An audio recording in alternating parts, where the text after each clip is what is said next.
Hello बच्चों, कैसे हैं आप? क्या हाल चाल आपके? आज एक बहुत ही प्यारे, बहुत ही इंटरेस्टिंग, बहुत ही सिंपल चैप्टर की शुरुआत कर रहा हूं। चैप्टर का नाम है ब्रांच अकाउंटिंग। मुझे समझ में नहीं आता कि ये चैप्टर आखिर बच्चों को टफ क्यों लगता है।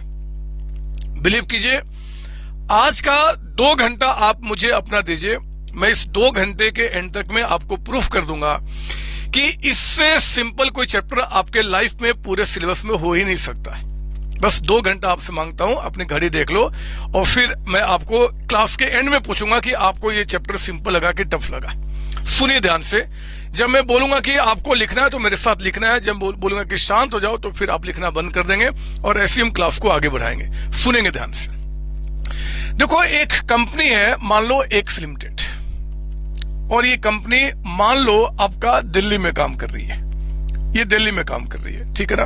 दिल्ली में अच्छा खासा बिजनेस कर रही है। ये अपने बिजनेस को दिल्ली से बाहर भी फैलाना चाहते हैं। जब आप दिल्ली से बाहर आप अपने बिजनेस को फैलाना चाहते हो तो एक बेस्ट तरीका होता है कि आप क्या करो ना, कि जहां भी आपको बिजनेस को अपना फैलाना है, एक्सपेंड करना है, आप वहां पे क्या कीजिए, अपना एक ब्रांच ओपन कर लो। एक ब्रांच ओपन कर लो और वहां से क्या करो, अपना बिजनेस करो। ये जो ब्रांच आप ओपन करते हो ना बच्चे, ये ब्रांच आप लिखिए, मेरे साथ साथ लिखना है। जब मैं बोलूंगा कि रुक जाओ तो रुकना है, लिखते चलिए मेरे साथ। सारी बातें मैं आपको बता रहा हूं, पूरा सिलेबस एक्चुअली है क्या। तो दिल्ली में जो कि एक्स लिमिटेड काम कर रहा है, अगर वो एक ब्रांच ओपन करना चाहता है, ये ब्रांच मेरे बच्चे 2 में से कहीं एक जगह ओपन कर सकता है।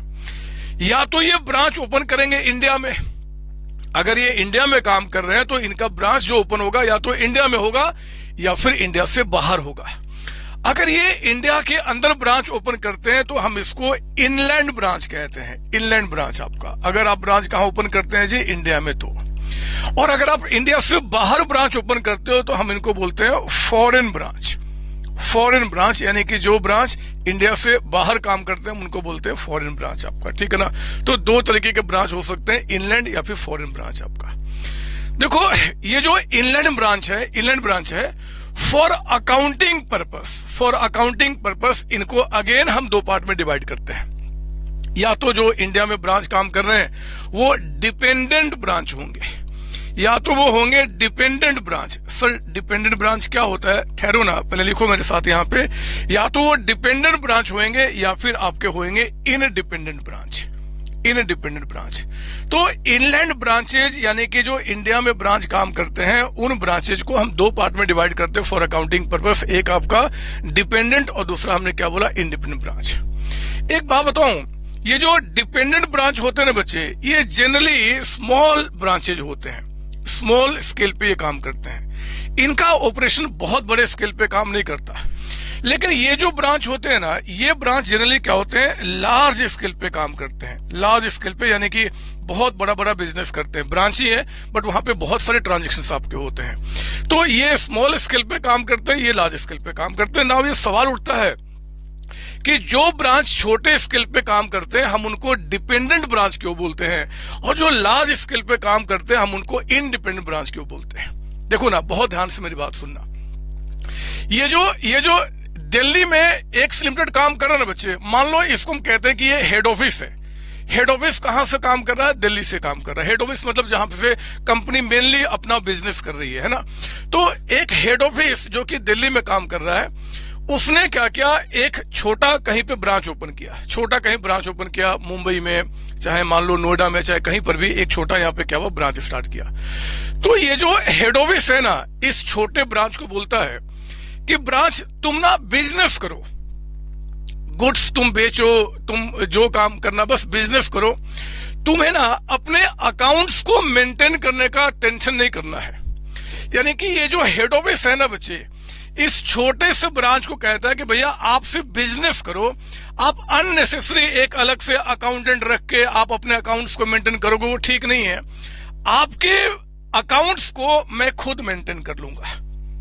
मेरे प्यारे बच्चों, ये जो छोटे ब्रांचेज होते हैं ना, इनको हेड ऑफिस कहता है कि आप अपना अकाउंट्स खुद मेंटेन नहीं करो, आपके अकाउंट्स को हम मेंटेन कर लेंगे। यानी कि हेड ऑफिस क्या करेगा, वो मेंटेन कर लेगा। इट मीन्स ये जो छोटे ब्रांचेज होते हैं ना, कहा जाता है, लिखिए मेरे साथ, they are dependent they are dependent for maintaining, they are dependent for maintaining their accounts, for maintaining their accounts on head office. Head office मतलब कि मैं फिलहाल समझ गए ना कि जहां से मेन आपका कंपनी काम कर रही है, हेड ऑफिस आपका। हेड ऑफिस को हम लोग इस चैप्टर में शॉर्ट में एचओ बोला करेंगे। एचओ मतलब हेड ऑफिस आपका, समझ लो ना।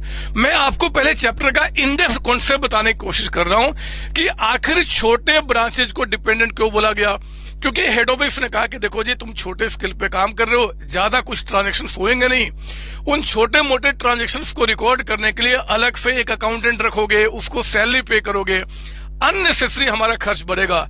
तो आप ना सिर्फ क्या करो, बिजनेस करो, आपको अकाउंट्स मेंटेन करने का टेंशन नहीं करना है, आपके अकाउंट्स को मैं खुद यहीं पे बैठे बैठे मेंटेन कर लूंगा। तो छोटे branches they are dependent for maintaining accounts, किसके ऊपर जी, हेड ऑफिस के ऊपर आपका। लेकिन मेरे बच्चे ये जो ब्रांचेज है ना, ये लार्ज स्केल पे काम करते हैं, लाखों ट्रांजैक्शंस रोज हो रहे हैं, हजारों ट्रांजैक्शंस रोज हो रहे हैं, और इतने बड़े ब्रांच की अकाउंटिंग जो हेड ऑफिस है ना, वो दिल्ली में बैठ के नहीं कर सकता। तो ये हेड ऑफिस ने इसको बोला कि भैया तुम तो लार्ज स्केल पे काम कर रहे हो, एक काम करो, अपना अकाउंटेंट अलग से रखो और आप खुद क्या करो, अपने अकाउंट्स को मेंटेन करो। यानी कि इनको लार्ज स्केल को इंडिपेंडेंट ब्रांच क्यों कहते हैं जी, लिखिए यहां पे, दे मेंटेन their accounts independently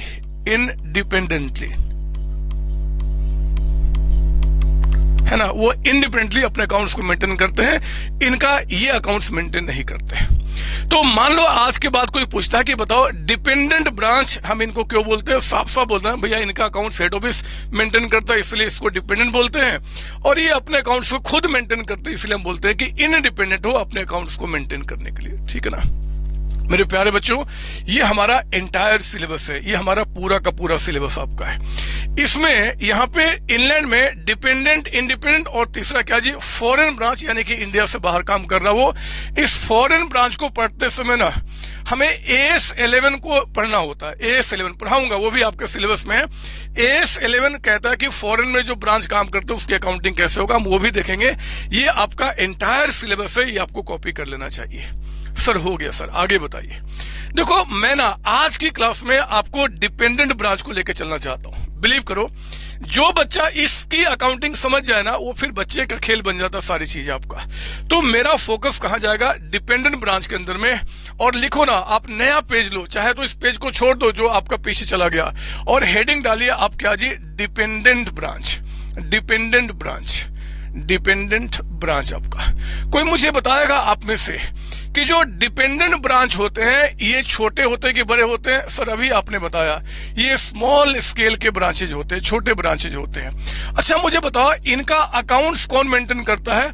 कहते हैं कि इनका जो अकाउंट्स है, अकाउंट्स आर मेंटेन्ड, लिखो लिखो मेरे साथ लिखना आपको, maintained, accounts are maintained by the head office, by the head office. आपका जो हेड ऑफिस है ना बच्चे, वो क्या करता है, इनके अकाउंट्स को मेंटेन करता है ना, बाय द हेड ऑफिस।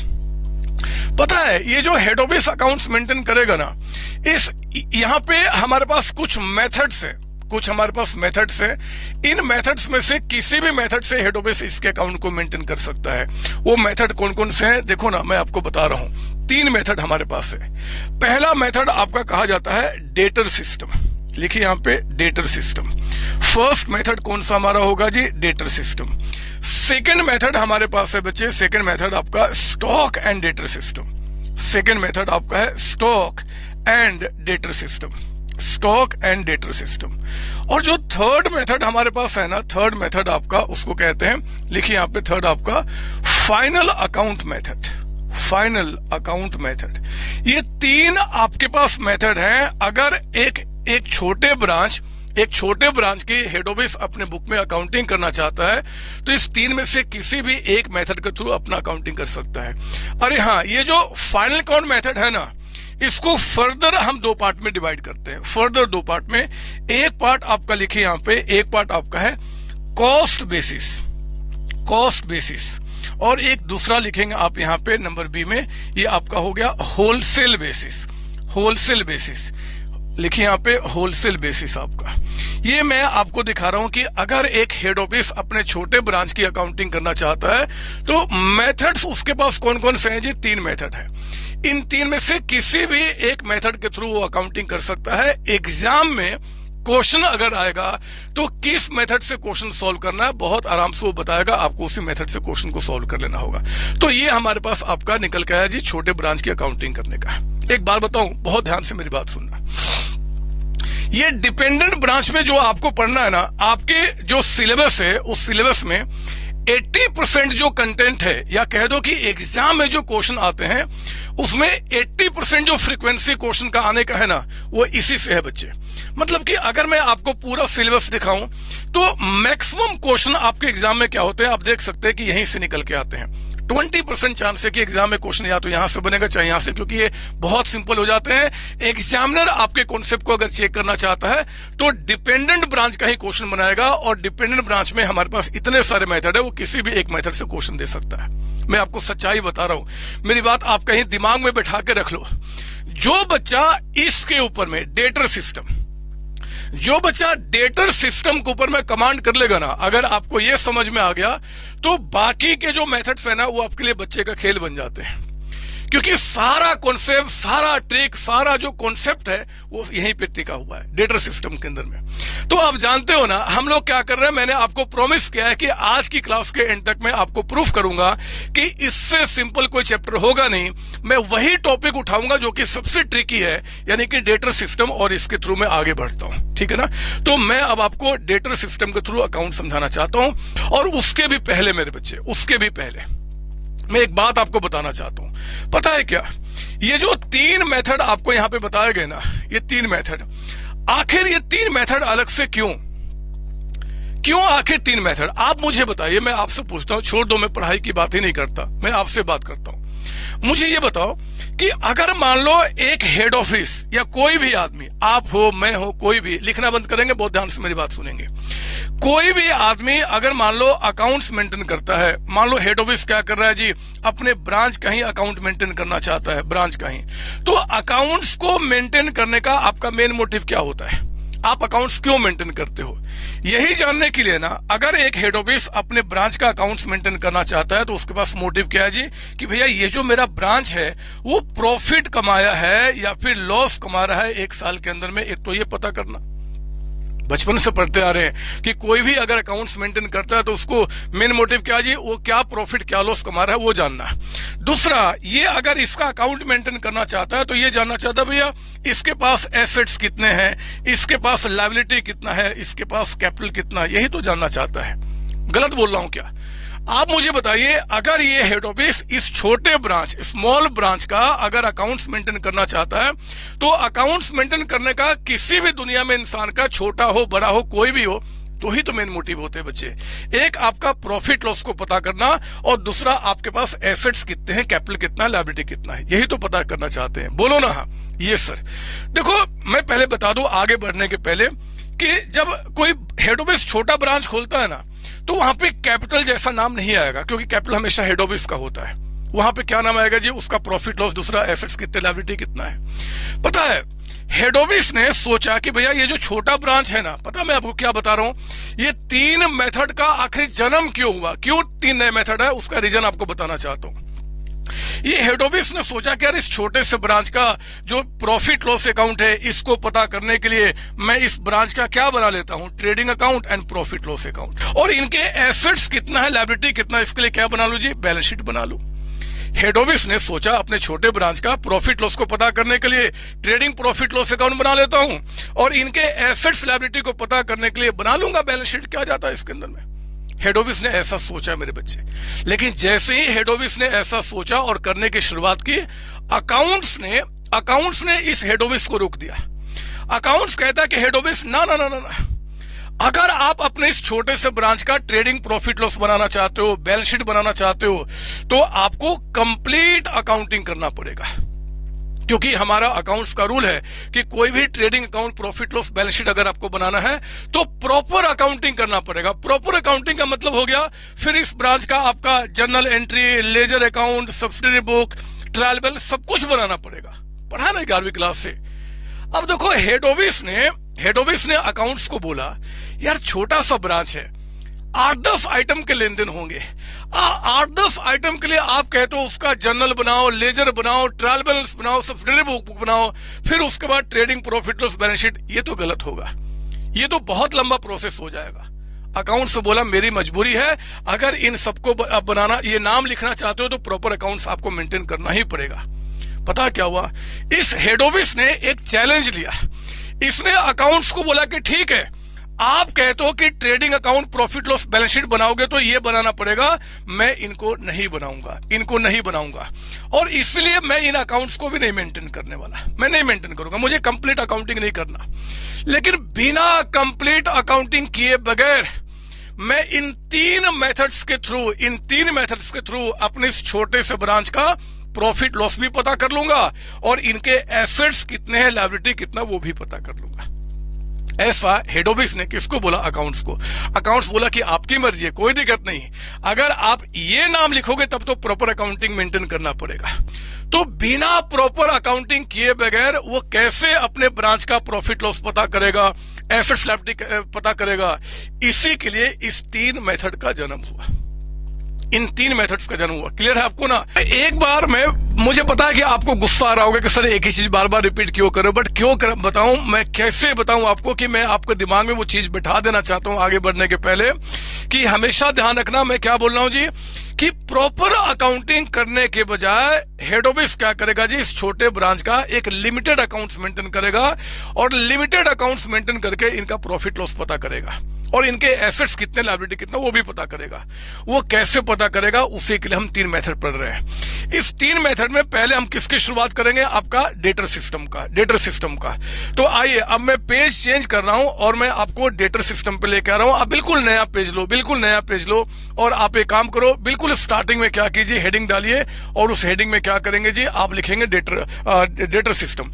और एक काम जरूर करना कि आप ना, जैसे ये रजिस्टर आपका है तो कोशिश कीजिए कि अब जो मैं आपको लिखाने वाला हूं उसमें ये 2 पेज आपके साथ रहे। इस पेज पे अभी लिख रहे हैं, इस पेज पे कुछ और बातें लिखाएंगे। अगर आप इस पे लिखने की कोशिश कर रहे हैं तो आप इस पेज को छोड़ दो, बर्बाद हो जाएगा, कोई बात नहीं, लेकिन ये 2 पेज एक साथ लिखना। ऐसा क्यों बोल रहा हूं, मैं आपको अभी 15 से 20 मिनट में खुशी आपसे शेयर करूंगा, लेकिन ऐसे 2 पेज लेंगे और इस पेज पे आप मेरे साथ लिख रहे हैं। आइए ना, लिखिए मेरे साथ। यहाँ पे हम लोग क्या करें जी, डेटर सिस्टम, हम लोग डेटर सिस्टम को स्टडी कर रहे हैं। Debtor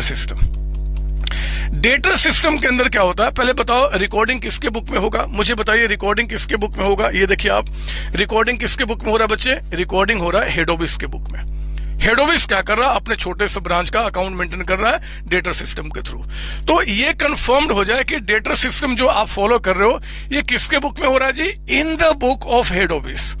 in the book of head office, यानी कि जो हमारा हेड ऑफिस है ना, वो क्या कर रहा है, इस सिस्टम से अकाउंटिंग कर रहा है। पता है, डेटर सिस्टम के अंदर में हेड ऑफिस क्या करेगा, वो ब्रांच का, वो क्या जानना चाहता है जी, वो ब्रांच का एक तो या तो प्रॉफिट लॉस, दूसरा क्या, एसेट्स या लायबिलिटी जानना चाहता है ना। कैपिटल तो यहाँ पे कुछ होता नहीं है। तो इन चीजों को पता करने के लिए हेड ऑफिस क्या करेगा, इस सिस्टम के अंदर में एक अकाउंट बनाता है जिसका नाम है ब्रांच अकाउंट। लिखिए मेरे साथ, स्टार्ट करेंगे। जब मैं बोलूंगा चुप होने को तभी चुप होंगे, मेरे साथ लिखते चलेंगे, है ना। हेड ऑफिस क्या कर रहा है, डेटर सिस्टम के अंदर में अपने छोटे से ब्रांच का प्रॉफिट लॉस पता करने के लिए और एसेट्स लायबिलिटी को पता करने के लिए क्या बना रहा है जी, ब्रांच अकाउंट। ये लीजिए, मैं आपको ब्रांच अकाउंट का आपको फॉर्मेट दे रहा हूं। ये रहा हमारा ब्रांच अकाउंटिंग का फॉर्मेट, बहुत प्यारा सा। अभी दिमाग में कोई इफोर नहीं आएगा, बस मेरे साथ लिखते चलिए। आपसे 2 घंटा मैंने आज का मांगा है, आपको कितना भी गुस्सा आ जाए बट एंड तक आपको मेरी बातें सुननी होगी। सुनो ना ध्यान से। पता बच्चे, हेड ऑफिस क्या करता है, अपने उस छोटे से ब्रांच, स्मॉल स्केल का जो ब्रांच काम कर रहा है, जिसका वो अकाउंट मेंटेन कर रहा है, इस ब्रांच का क्या करेगा, यहां लिखता है इस ब्रांच अकाउंट में, लिखिए मेरे साथ, opening balance of assets. Opening balance of assets, है ना। यानी कि जिस साल की अकाउंटिंग कर रहा है, मान लो अकाउंटिंग कर रहा हूं 2025 का, और 2025 1 जनवरी 2025 से 31 दिसंबर 2025 चलता, मान लो ये टाइम पीरियड आपका है। तो इस टाइम पीरियड में स्टार्टिंग में जितने भी उनके पास एसेट्स होंगे ना, उन सारे एसेट्स का ओपनिंग बैलेंस यहां लिखेगा। अब देखो ना कौन से एसेट्स हो सकते हैं, मैं कुछ नाम बता रहा हूं, जैसे कि स्टॉक आपका हो गया, जितने भी एसेट्स हो सकते हैं, ब्रांच के पास जो भी एसेट्स है सबके ओपनिंग बैलेंस लिखो। ओपनिंग आपका स्टॉक हो गया, फिर मैं यहां कहता हूं मान लो यहां पे कैश है जी, कैश आपका हो गया, डेटर्स हमारे पास हो गए, और भी कुछ नाम बताओ ना जो ब्रांच के पास होगा। मान लो उनके पास कुछ फर्नीचर है तो फर्नीचर लिख दिया, बिल्डिंग होगा, जो भी होगा, है ना। अब फिलहाल आप इतने नाम लिखिए। मैं तो कहता हूं कि ब्रांच के पास साल के स्टार्टिंग में जितने भी एसेट्स रहे होंगे उन सबका ओपनिंग बैलेंस आप यहां लिखेंगे। और मेरे बच्चे यहां लिखेंगे आप आपका क्या जी, क्लोजिंग बैलेंस लिखिए यहां पे, closing balance of assets, closing balance of assets, बिना किसी डाउट के। जिनका ओपनिंग बैलेंस होगा उनका क्लोजिंग भी होगा। तो स्टॉक यहां पे आप लिखिए, स्टॉक यहां पे, और क्या है जी, कैश हमारे पास है तो कैश लिखा हमने, डेटर्स हमने लिखा, डेटर्स हमने लिखा, फर्नीचर लिखा, और भी कोई एसेट्स अगर साल के बीच में क्रिएट हुए होंगे तो वो भी मैं लिख दूंगा, देख लूंगा बाद में, अभी तो फिलहाल मैं फॉर्मेट आपको समझा रहा हूं। तो ओपनिंग बैलेंस ऑफ एसेट्स यहां, क्लोजिंग बैलेंस यहां पे। यहां लिखोगे मेरे बच्चे ओपनिंग बैलेंस ऑफ लायबिलिटी, लिखो ना ओपनिंग बैलेंस ऑफ लायबिलिटी। अगर ब्रांच कुछ काम कर रहा हमारा तो ब्रांच के पास कुछ लायबिलिटी भी तो होंगे। अगर कुछ लायबिलिटी है, अगर कुछ है, क्वेश्चन सब बताएगा, तो उसका ओपनिंग बैलेंस यहां, और यहां लिखेंगे बच्चे बीच में अच्छा खासा गैप छोड़ के क्लोजिंग बैलेंस लिखिए यहां पे, closing balance of liability, closing balance of liability हम यहां पर लिखेंगे। कुछ नाम बताओ ना लायबिलिटी का, जैसे ब्रांच के पास मान लीजिए क्रेडिटर्स है तो क्रेडिटर्स हमने यहां पे लिख दिया स्टार्टिंग में। कुछ मान लो कि बैंक लोन है, ब्रांच के पास कोई लोन लिया हुआ है जी, तो उसका हमने ओपनिंग बैलेंस लिख दिया। आपको बिल्कुल भी चिंता नहीं करना, जितने भी लायबिलिटी होंगे ना उन सबका ओपनिंग बैलेंस क्वेश्चन बताएगा, और क्लोजिंग बैलेंस आप क्या करेंगे उनका यहां लिखेंगे। तो क्रेडिटर्स हमारे पास आ गया, बैंक लोन आ गया, और भी कुछ नाम अगर क्रिएट हुए होंगे तो वो भी हम लिख देंगे, देखेंगे अभी क्वेश्चन में, आप चिंता नहीं कीजिए, फिलहाल फॉर्मेट पे मास्टरी कर रहे हैं। एक बात बताओ बच्चे, हेड ऑफिस इस छोटे ब्रांच का क्या क्या जानना चाहता था? एक तो प्रॉफिट लॉस, दूसरा क्या उनके एसेट्स कितने हैं, लायबिलिटी कितने हैं। देखो ना, उन्होंने इस ब्रांच अकाउंटिंग में जितने भी उनके एसेट्स लायबिलिटी का ओपनिंग बैलेंस है, क्लोजिंग बैलेंस है, उनको यहां पे लिख दिया। तो एक तो पर्पस पूरा हो गया एसेट्स लायबिलिटी को जानने का। हमें बैलेंस शीट नाम यूज नहीं करना, हम बैलेंस शीट यूज नहीं करना चाहते हैं, लेकिन मकसद तो है ना, हम जानना तो चाहेंगे भैया कि ब्रांच के पास कितने एसेट्स लायबिलिटी है, तो हमने क्या क्या यहां पे लिख दिया, ठीक है ना। अभी दिमाग में कोई फॉर नहीं। अब देखो दूसरा मोटिव इस ब्रांच का हमें क्या जानना है जी, प्रॉफिट लॉस, यानी कि हमारे इस ब्रांच ने इस एक साल के अंदर में क्या प्रॉफिट क्या लॉस कमाया। एक बात बताऊं, ये छोटे ब्रांच ने इस एक साल में क्या प्रॉफिट क्या लॉस कमाया, इस बात को जानने के लिए यहां पे मैं क्या करूंगा जी, 3 और नाम ऐड करूंगा, सिर्फ 3 नाम, और 3 नाम ऐड करते ही मेरा उसका प्रॉफिट लॉस भी निकल के आ जाएगा। कौन से 3 नाम है लिखिए यहां पे, लिखेंगे टू कहते हैं कि goods sent to branch, goods sent to branch, goods sent to branch. Sir ये क्या होता है, मैं थोड़ा सा आपको बता दूं, गुड्स सेंट टू ब्रांच लिख दो, और अमाउंट जो होगा बाहर में, कि जब जो हेड ऑफिस है ना बच्चे, हेड ऑफिस, वो हेड ऑफिस इस छोटे से ब्रांच को बोलता है कि भैया तुम ना गुड्स परचेज मत करो। क्यों परचेज करोगे, छोटे स्केल पे काम कर रहे हो, मैं ही गुड्स परचेज करके तुम्हें दूंगा, तुम बस बेचने का काम करो। मेरे बच्चे, जिन गुड्स को हेड ऑफिस ने परचेज करके ब्रांच को दिया है कि लो इस गुड्स को बेचना है तुम्हें, उसी को हम क्या बोलते हैं, गुड्स सेंट टू ब्रांच। याद रहेगा, ये नए नए वर्ड्स है जो आपके पास आ रहे हैं, इन वर्ड्स की कलाकारी में पूरी क्लास में समझाऊंगा, बट सुनो मेरी बात कि गुड्स सेंट टू ब्रांच का मतलब क्या जी, जिन गुड्स को हेड ऑफिस ने परचेज किया है और परचेज करके ब्रांच को दिया है कि ब्रांच लो इन गुड्स को बेच देना, उन गुड्स को हम यहाँ पे क्या बोल रहे हैं, to goods sent to branch आपका, ठीक है। यहां लिखिए आप, फिर लिखेंगे आप यहाँ पे क्या जी, टू बैंक अकाउंट। क्या लिखेंगे आप यहाँ पे, टू बैंक अकाउंट।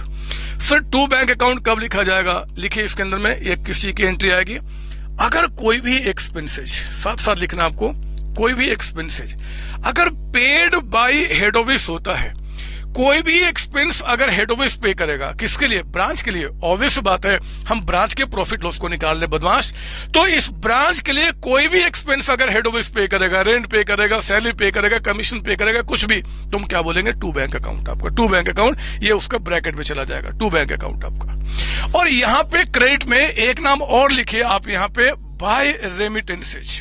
क्या लिख रहे हैं आप? Bye remittances. सर रेमिटेंसेज क्या होता है मैं आपको बताऊं, ध्यान दीजिए। पहले रेमिटेंस का मतलब थोड़ा सा बता देता हूं, फिर उसके आगे मैं लिखूंगा इसमें क्या क्या आएगा। जरा बताओ कि गुड्स बेचेगा कौन? मुझे बताइए कि मैं दिल्ली में काम कर रहा हूं, मेरा एक ब्रांच मुंबई में काम कर रहा है, तो मुंबई में गुड्स कौन बेच रहा होगा? सर ब्रांच बेच रहा होगा। ऑब्वियस बात है, तभी तो उसको ओपन किया था, ब्रांच बेच रहा होगा। मुझे बताओ, जो ब्रांच गुड्स बेचेगा तो ब्रांच के पास पैसे आएंगे ना बच्चे? जब ब्रांच मेरा गुड्स बेचेगा तो पैसे उसके पास आएंगे ना? ये सर आएंगे। मुझे बताओ, ब्रांच के पास जो पैसे कलेक्शन होंगे वो पैसा वो किसको दे देगा? सर हेड ऑफिस को। मैं दिल्ली में हूं, मेरा एक ब्रांच मुंबई में काम कर रहा है, मुंबई में जो भी पैसा कलेक्ट होगा गुड्स को बेच के वो पैसा मुझे ही तो देगा बच्चे, मैं ही तो मालिक हूं।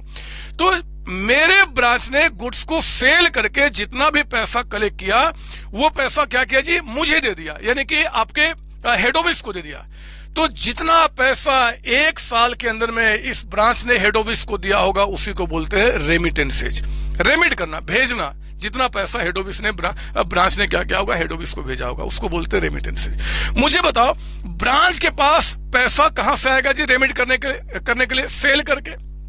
ब्रांच ने क्या किया होगा जी? सेल किया होगा, और सेल करके पैसा आया होगा। सेल दो तरीके से होगा, या तो कैश पे होगा या फिर क्रेडिट पे होगा, यही ना? अगर सेल कैश पे हुआ है तो कैश सेल्स करके जितना पैसा आया होगा, एक तो वो पैसा रेमिट हो जाएगा। बोलो हाँ, ये सर। और अगर मेरे बच्चे, अगर सेल ब्रांच ने क्रेडिट पे किया है तो मैं जानता हूं कि जब आप सेल क्रेडिट पे करते हो तो पूरे पैसे का कलेक्शन नहीं होता, उसमें से कुछ पैसा अभी कलेक्ट हुआ है, कुछ हो सकता है कि बाद में कलेक्ट हो जाएगा, कुछ हो सकता है कि बैड डेट्स हो जाएगा, बहुत सारी बातें। बट खैर मैं उन चक्कर में नहीं पड़ना चाहता।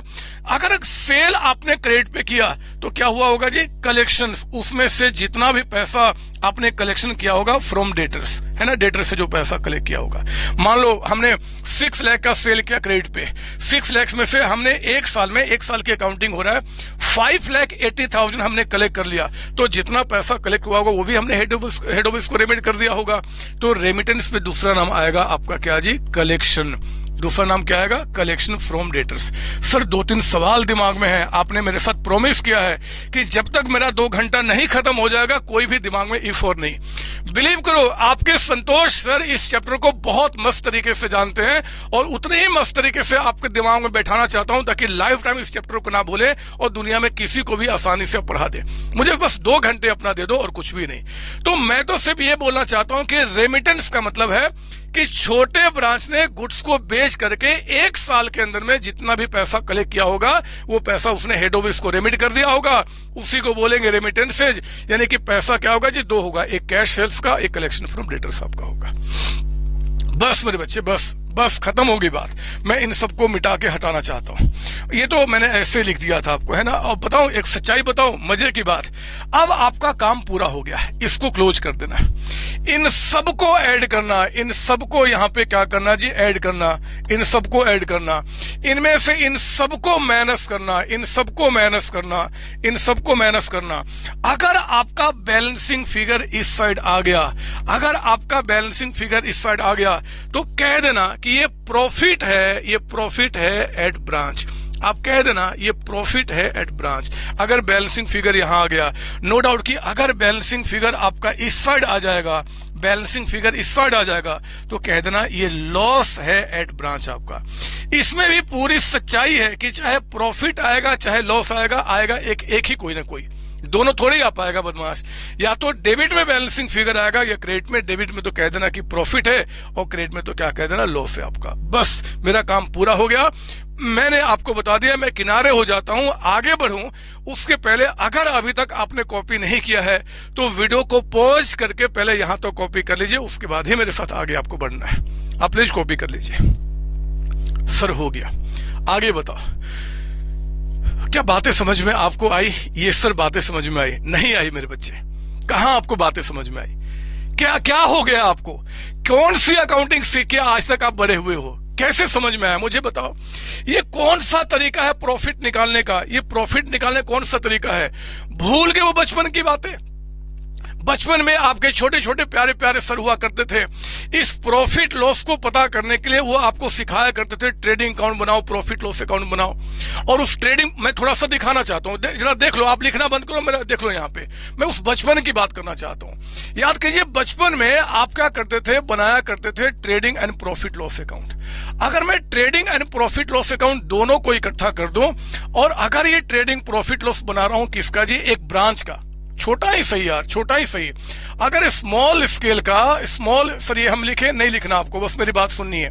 स्मॉल स्केल ब्रांच का अगर आपको प्रॉफिट लॉस निकालना है, प्रॉफिट लॉस निकालना है, तो आप पहले क्या करते थे? आप बनाते ट्रेडिंग प्रॉफिट लॉस अकाउंट। याद करो बचपन में छोटे छोटे जब आप बच्चे थे, छोटे छोटे प्यारे प्यारे सर हुआ करते थे, वो प्रॉफिट, जब हम इस ब्रांच का ट्रेडिंग प्रॉफिट लॉस बनाते थे तो हमें सिखाया गया था कि भैया इस ब्रांच के जितने भी एक्सपेंसेज होंगे ना, जितने भी एक्सपेंसेज होंगे उनको आप डेबिट में रिकॉर्ड करना, जितने भी एक्सपेंसेज होंगे, और जो भी रेवेन्यू होगा उनको आप क्रेडिट में रिकॉर्ड करना। याद करो बचपन की बात, मैं आपको याद दिलाऊं क्या क्या हुआ करता था। ये देखो आप यहाँ पे, आप याद करो, आप यहाँ पे लिखा करते थे ओपनिंग स्टॉक। मुझे तो याद है, पता नहीं आपको याद है कि नहीं, मैं ट्रेडिंग प्रॉफिट लॉस दोनों को इकट्ठा करके बात कर रहा हूं, दोनों को इकट्ठा करके ओपनिंग स्टॉक लिखा करते थे। आप यहाँ पे परचेजेज लिखा करते थे, परचेजेज लिखा करते थे आप यहाँ पे आप सेल्स को लिखा करते थे बच्चे, सेल्स को। और थोड़ी सी और भी याद ताजा कराऊं ना, तो सेल्स दो तरीके का होता था, एक कैश पे और दूसरा आपका क्रेडिट पे। आप ऐसे लिखा करते थे। यहाँ पे आप क्लोजिंग स्टॉक को लिखा करते थे, क्लोजिंग स्टॉक को लिखा करते थे। और मैं अगर ट्रेडिंग प्रॉफिट लॉस दोनों को इकट्ठा कर दूं तो इस ब्रांच का जो भी एक्सपेंस होएगा, जो भी एक्सपेंस होगा, उन सारे एक्सपेंसेज को यहां लिखा जाएगा। एक बात बताऊं, ब्रांच के जो एक्सपेंसेज होते हैं ना बच्चे, उन एक्सपेंसेज को हम ब्रॉडली 3 पार्ट में डिवाइड कर सकते हैं। या तो उस ब्रांच का जो एक्सपेंसेज होगा, वो ब्रांच का जो एक्सपेंसेज होगा वो पेड बाय आपका हेड ऑफिस होगा। अरे इस छोटे से ब्रांच का ही सही, जो एक्सपेंसेज वहां पे हो रहे होंगे, रेंट पे किया जा रहा है, सैलरी पे किया जा रहा है, कमीशन पे किया जा रहा है, बहुत सारे खर्चे, एडवर्टाइजमेंट हो रहा है, तो इस ब्रांच के जितने भी एक्सपेंसेज होंगे या तो हेड ऑफिस पे कर रहा होगा। बोलो हाँ। ऐसा भी तो हो सकता है कि ब्रांच के जो एक्सपेंसेज है, ब्रांच के जो एक्सपेंसेज है वो पेड बाय ब्रांच ही हो जाए। बोलो आप, क्या ऐसा नहीं हो सकता बच्चे कि ब्रांच में जो एक्सपेंस हो रहा है उसका पेमेंट ब्रांच खुद ही कर दे? ये भी तो पॉसिबिलिटी है। और हाँ, कुछ ऐसे भी एक्सपेंसेज होते हैं जो एक्सपेंसेज तो है, हम ट्रेडिंग प्रॉफिट लॉस में दिखाते तो है, बट उनका पेमेंट नहीं होता। बोलो ना, ऐसा कुछ खर्च नहीं होता क्या? मैं आपको याद दिलाता हूं ऐसे कौन कौन से खर्चे हैं। जैसे कि मैं आपको याद दिलाऊं, यहाँ पे आपका बैड डेट्स, याद कीजिए, बैड डेट्स का हम किसी को पेमेंट करते हैं क्या? नहीं सर, बट एक्सपेंस तो होता है, लॉस तो है जी, वो भी रिकॉर्ड होता है। जैसे कि मैं आपको याद दिलाऊं, आपका यहाँ पे बैड डेट्स हो गया, डेप्रिसिएशन, डेप्रिसिएशन, और कुछ नाम बताओ जी जो आपके एक्सपेंसेज है, मतलब जो एक्सपेंसेज हैं बट हम उनका पेमेंट नहीं करते हैं। जैसे कि गुड्स लॉस्ट बाय फायर, है ना, lost by fire, lost by थे, बहुत सारे नाम होते हैं बच्चे। मैं कितने नाम बताऊं, कितने नाम बताओ? याद करो बचपन से, जब भी आप किसी का प्रॉफिट निकालते हो, किसी का ही प्रॉफिट निकालते हो, तो प्रॉफिट निकालने के लिए सेल्स लिखते हो और सेल्स में सारे एक्सपेंस को मैनेज करते हो। फिर जो बैलेंसिंग फिगर आता है यहाँ पे हम कहते हैं कि वो प्रॉफिट है, और यहाँ तो उसको लॉस कहते हैं। यही तो बचपन से सीखा है मेरे बच्चे, यही तो बचपन से सीखा है। और मैं वही बात कहना चाहता हूं कि यार आज अगर हम इस छोटे से ब्रांच का, मतलब हेड ऑफिस अगर प्रॉफिट निकालना चाहता है तो आप कुछ भी करो, तरीका तो यही होगा ना, एक्सपेंसेज को और रेवेन्यू को दिखाओ, रेवेन्यू में एक्सपेंस को मैनेज करो, प्रॉफिट निकल के आएगा। ये आपने यहाँ पे क्या किया, यहाँ पे हेड ऑफिस ने क्या किया जी, इस ब्रांच का एसेट्स लिख दिया, लायबिलिटी लिख दिया, ओपनिंग का, क्लोजिंग का भी लिख दिया, और 2-3 सिर्फ इनकम्प्लीट उल्टे सीधे नाम लिखा और कहता है कि प्रॉफिट निकल के आ गया। और आपके संतोष सर ने पूछा कि क्या आपको ये समझ में आ गया? आप बोलते हाँ सर, हमें समझ में भी आ गया, हम तो कोई भी क्वेश्चन कर सकते हैं। यहां तक समझते हैं बाकी बच्चे बस ये फॉर्मेट है जी, क्वेश्चन सॉल्व करना शुरू करो, क्वेश्चन उनको 2-4 सॉल्व कर लेंगे, बट एग्जाम में कभी क्वेश्चन सॉल्व नहीं होगा, क्योंकि कॉन्सेप्ट पे उन्होंने काम नहीं किया है। मैं आपको प्रूफ करना चाहता हूं। मैं आपको प्रूफ करना चाहता हूं कि हमेशा जब भी आपको प्रॉफिट निकालना ना बच्चे, तो प्रॉफिट को निकालने के लिए रेवेन्यू में आपको सारे एक्सपेंस माइनस करने ही होंगे, तभी प्रॉफिट निकल के आएगा। और एग्जैक्टली यही काम मैं यहां भी कर रहा हूं, बट एक मजबूरी थी। मजबूरी क्या थी जी? कि हमें एक ही अकाउंट बना के अपने ब्रांच का एसेट्स लायबिलिटी भी जानना है और प्रॉफिट लॉस भी निकालना है। तो इन्हीं बातों को थोड़ा सा मोल्ड करके इनडायरेक्टली मैं यहां पे दिखा रहा हूं, और तभी मैं कह रहा हूं कि यहां पे प्रॉफिट निकल कर आ रहा है। मैं आपको प्रूफ करता हूं, दिमाग बिल्कुल शांत हो जाएगा, आप दुनिया से बिल्कुल बाहर निकल जाएंगे।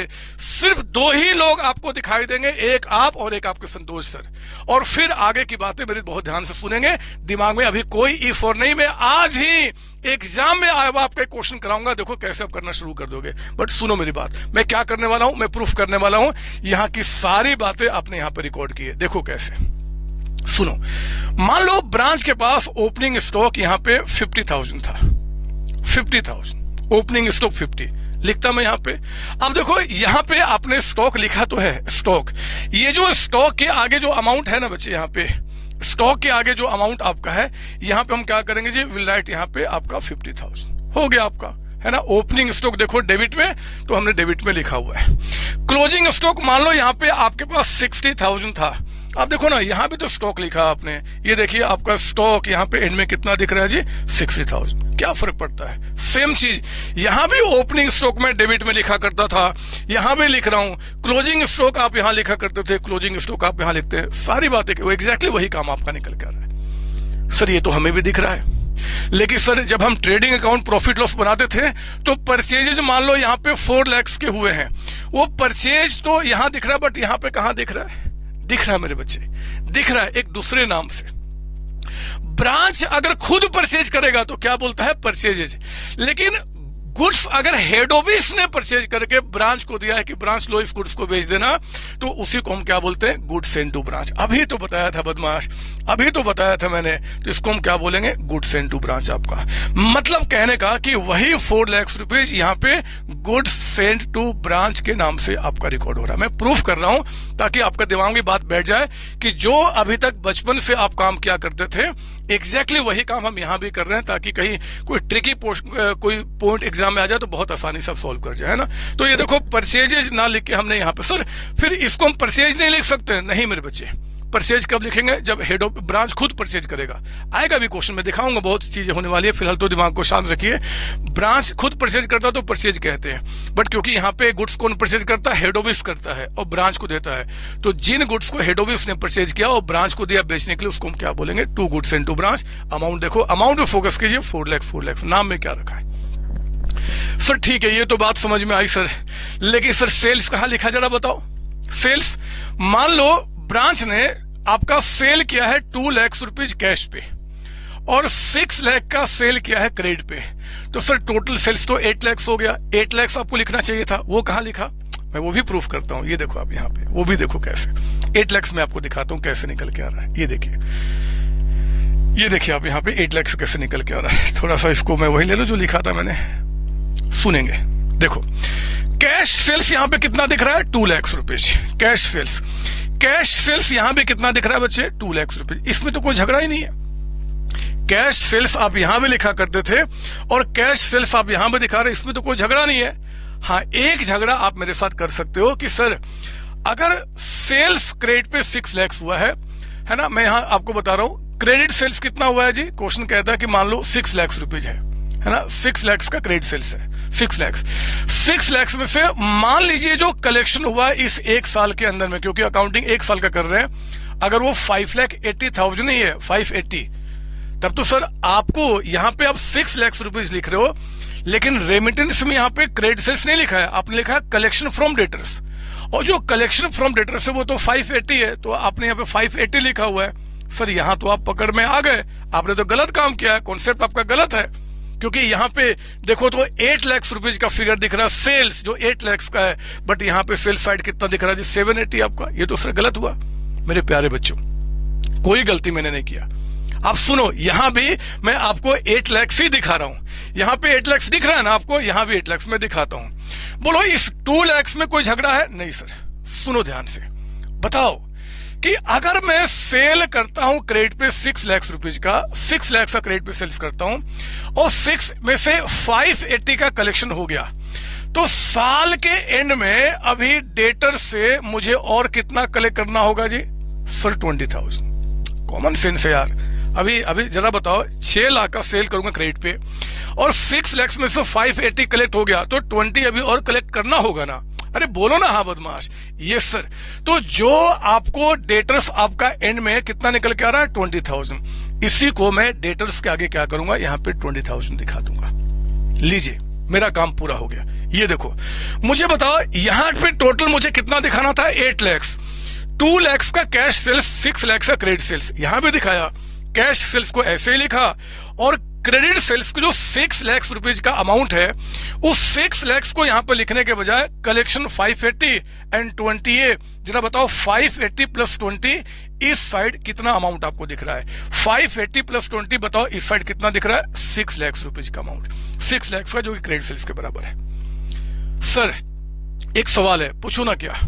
सर जब हमें 6 लाख रुपीज ही यहां पे आपको लिखना था, तो आप कलेक्शन क्यों लिखे? क्रेडिट सेल्स यहां लिख देते मेरे बच्चे। नहीं, अगर मैं यहां पे 6 लाख यहां लिख देता ना क्रेडिट सेल्स का, तो फिर डेटर्स का क्लोजिंग बैलेंस नहीं दिखा सकता था, क्योंकि अगर डेटर्स का क्लोजिंग बैलेंस भी दिखा दूंगा और ये 6 भी दिखा दूंगा, तो 6 प्लस 20 इस साइड 620 हो जाएगा, जबकि एक्चुअल सेल्स कितना? 6 लाख। मेरी मजबूरी समझो, इस हेड ऑफिस की मजबूरी समझो। हेड ऑफिस ने क्या करना? सिर्फ एक ही अकाउंट बना के अपने 2 पर्पस पूरा करने हैं। सिर्फ प्रॉफिट लॉस का पर्पस नहीं है मेरे बच्चे, उनके एंड में एसेट्स कितने हैं, लायबिलिटी कितना, वो भी दिखाना है। तो उन्होंने क्या किया? बोला कि ठीक है जी, कैश सेल्स तो मैं इसके साथ दिखा दूंगा, जो क्रेडिट सेल्स 6 लाख है उस पे उन्होंने एक स्मार्ट गेम खेला। 6 लाख को यहां दिखाने के बजाय जितना पैसा उसमें से कलेक्ट हुआ उसको यहां पर लिख दिया, और जो अभी एंड में डेटर्स बच गए उसको क्या क्या वहां लिख दिया। तो 580 प्लस 20 इस साइड क्रेडिट में कितना हो गया सेल्स का? 6 लाख रुपीज। देखो यहां पे आपको 6 लाख दिख रहा है, बिल्कुल बराबर आपका है ना। कोई आज के बाद अगर बाहर आपसे पूछेगा कि ऐसा क्यों, तो उसको बता देना क्योंकि हेड ऑफिस की मजबूरी है एक ही अकाउंट बना के उसको 2 पर्पस पूरा करना है। एक तो आपका एसेट्स लायबिलिटी को भी जानना है जी, एंड प्रॉफिट लॉस भी निकालना है। तो हमने आपका क्रेडिट सेल्स को ना लेके हमने 580 कलेक्शन को दिखाया, 20 आपका ये, तो 580 प्लस 20 कितना हो गया? 6 लाख। 6 लाख जो कि आपके क्रेडिट सेल्स के बराबर दिख रहा है, यानी कि हमने बिल्कुल सही काम किया। ठीक है ना बच्चे, ये इसका मतलब होता है। सर एक सवाल है दिमाग में, अभी नहीं, थोड़ा सा समय दो ना बच्चे। मैं जानता हूं क्या दिमाग में सवाल है, लेकिन थोड़ा सा समय दो ना, मैं सारी बातें बताऊंगा, फिलहाल आगे बढ़ने दो मुझे आप। तो ये हमने काम पूरा कर दिया आपका। ठीक है सर, चलो मान लिया आपने ये प्रूफ तो कर दिया, लेकिन सर एक्सपेंसेज कहां जरा बताओ। अगर मान लो एक्सपेंसेज यहाँ पे 40,000 मान लीजिए कि हेड ऑफिस ने पे किया, वो कहां दिखाया तो अगर कोई भी एक्सपेंस हेड ऑफिस पे करता है ब्रांच के लिए, तो हमने यहां लिखा तो है बच्चे, उस 40,000 का अमाउंट आपको लिखा हमने यहाँ पे। ठीक है सर, मान लिया आपने यहाँ पे लिखा, लेकिन जो एक्सपेंस ब्रांच ने पे किया वो कहां लिखा?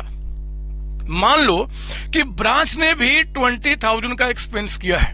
20,000 होगा ना, ब्रांच मेरा कहीं मुंबई में काम कर रहा था, ऐसा थोड़े कि यार ब्रांच में जो भी कुछ खर्च करना हेड ऑफिस हमेशा यहां से पे करेगा। छोटे मोटे खर्चे थे, ब्रांच ने खुद पे कर दिया, तो वो भी तो आपका यहाँ पे एक्सपेंस के रूप में रिकॉर्ड होना चाहिए प्रॉफिट को निकालने के लिए।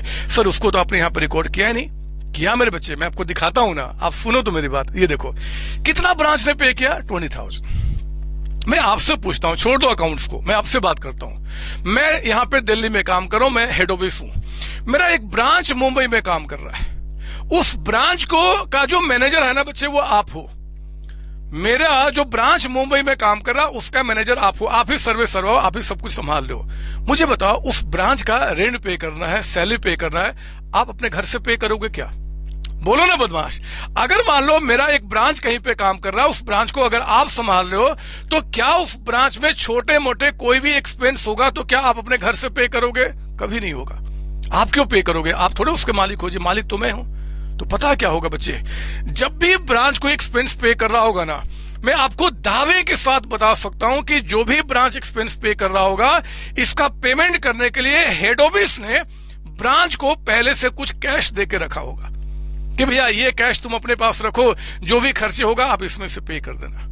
मैं आपको दावे के साथ कह सकता हूं कि अगर ब्रांच ने 20,000 का एक्सपेंस पे किया है, तो ब्रांच के पास यहाँ पे ओपनिंग कैश ना, ये 20,000 आपका यहाँ पे जरूर रहा होगा, क्योंकि मैं कंफर्म बताता हूं, आप भी अपनी आत्मा से पूछ के देख लो कि ब्रांच का जो मैनेजर है वो अपने घर से क्यों पे करेगा? वो तो एक एम्प्लॉय है, उसको सैलरी मिल रहा है, उसमें से वो क्यों पे करेगा? नहीं पे करेगा।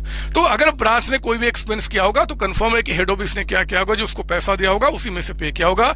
ब्रांच के पास अगर 20,000 ओपनिंग में कैश था बच्चे, हेड ऑफिस ने देकर रखा था, इस 20,000 में उसने कितना खर्च कर दिया? पूरे 20, मान लो पूरे 20। तो बताओ ब्रांच के पास एंड में कैश कितना बच जाएगा? 0 बच जाएगा। नील आपका देखो, मेरे दोनों पर्पस पूरे हो गए। वो क्या? एक तो एक्सपेंसेस जो ब्रांच ने पे किया 20,000, उसको हमें कहां लिखना था? डेबिट में लिखना था। डेबिट में यहां भी तो लिखा हमने, देखो 20,000 डेबिट में, 20 हमने यहां पे लिखा डेबिट साइड में, आपका हो गया आपका, है ना। अगर मान लो आप कैश यहाँ पे 20,000 एंड में आपका यहाँ दिखा तो नील, और इसके साथ साथ यहाँ पे लिख दो जी एक्सपेंसेज पेड बाय ब्रांच 20,000, तो मेरे बच्चे 20 डेबिट में 40,000 का एक्सपेंस रिकॉर्ड हो गया पेड बाय ब्रांच, जबकि उसने सिर्फ 20 एक्सपेंस इनकर्ड किया है। तो मैं कहता हूं कि आप normal trading account profit loss बनाओ ना, उसमें क्या करना, जो भी एक्सपेंस ब्रांच ने पे किया लिख देना यहाँ पे 20,000, क्या जाता आपका, लिख देना आप यहाँ पे। लेकिन जब हम डेटर सिस्टम से अकाउंटिंग करेंगे तो जो एक्सपेंसेस ब्रांच पे करेगा उसको मैं कहीं भी नहीं लिखूंगा, वो ब्रांच के पास जो कैश होगा हम उसी में से क्या करेंगे, एडजस्ट कर देंगे। सर एक सवाल है, पूछो। क्या सर, क्या जरूरी है कि ब्रांच के पास कैश 20 ही रहा होगा? नहीं मेरे बच्चे, 20 से ज्यादा भी हो सकता है। मान लो, चलो मैं आप ही की बात करता हूं कि इनके पास कितना था जी, 28,000 था। ब्रांच के पास कैश स्टार्टिंग में कितने का था? 28 में कितना एक्सपेंस कर दिया? 20 कर दिया। तो कोई बात नहीं, एंड में फिर कैश कितना बच जाएगा आपके पास? 8,000 बच जाएगा। 8,000 तब भी तो वही हुआ ना बदमाश, तब भी तो वही हुआ। मुझे बताओ 28,000 डेबिट में लिखा, नजर यहां 28 डेबिट में लिखा और 8 क्रेडिट में लिखा, तो नेट अमाउंट कितना ज्यादा हमने डेबिट साइड लिखा है? कितना ज्यादा? 20,000।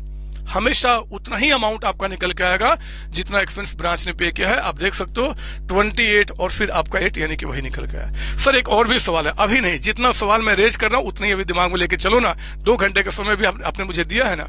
तो मैं कहता हूं कि भैया एक्सपेंसेज हेड ऑफिस पे करेगा, लिख देना आप यहाँ पे। एक्सपेंसेज ब्रांच पे करेगा, उसको आप यहां लिखने के बजाय जो कैश का ओपनिंग बैलेंस होगा, क्लोजिंग होगा, उसमें से एडजस्ट कर देना।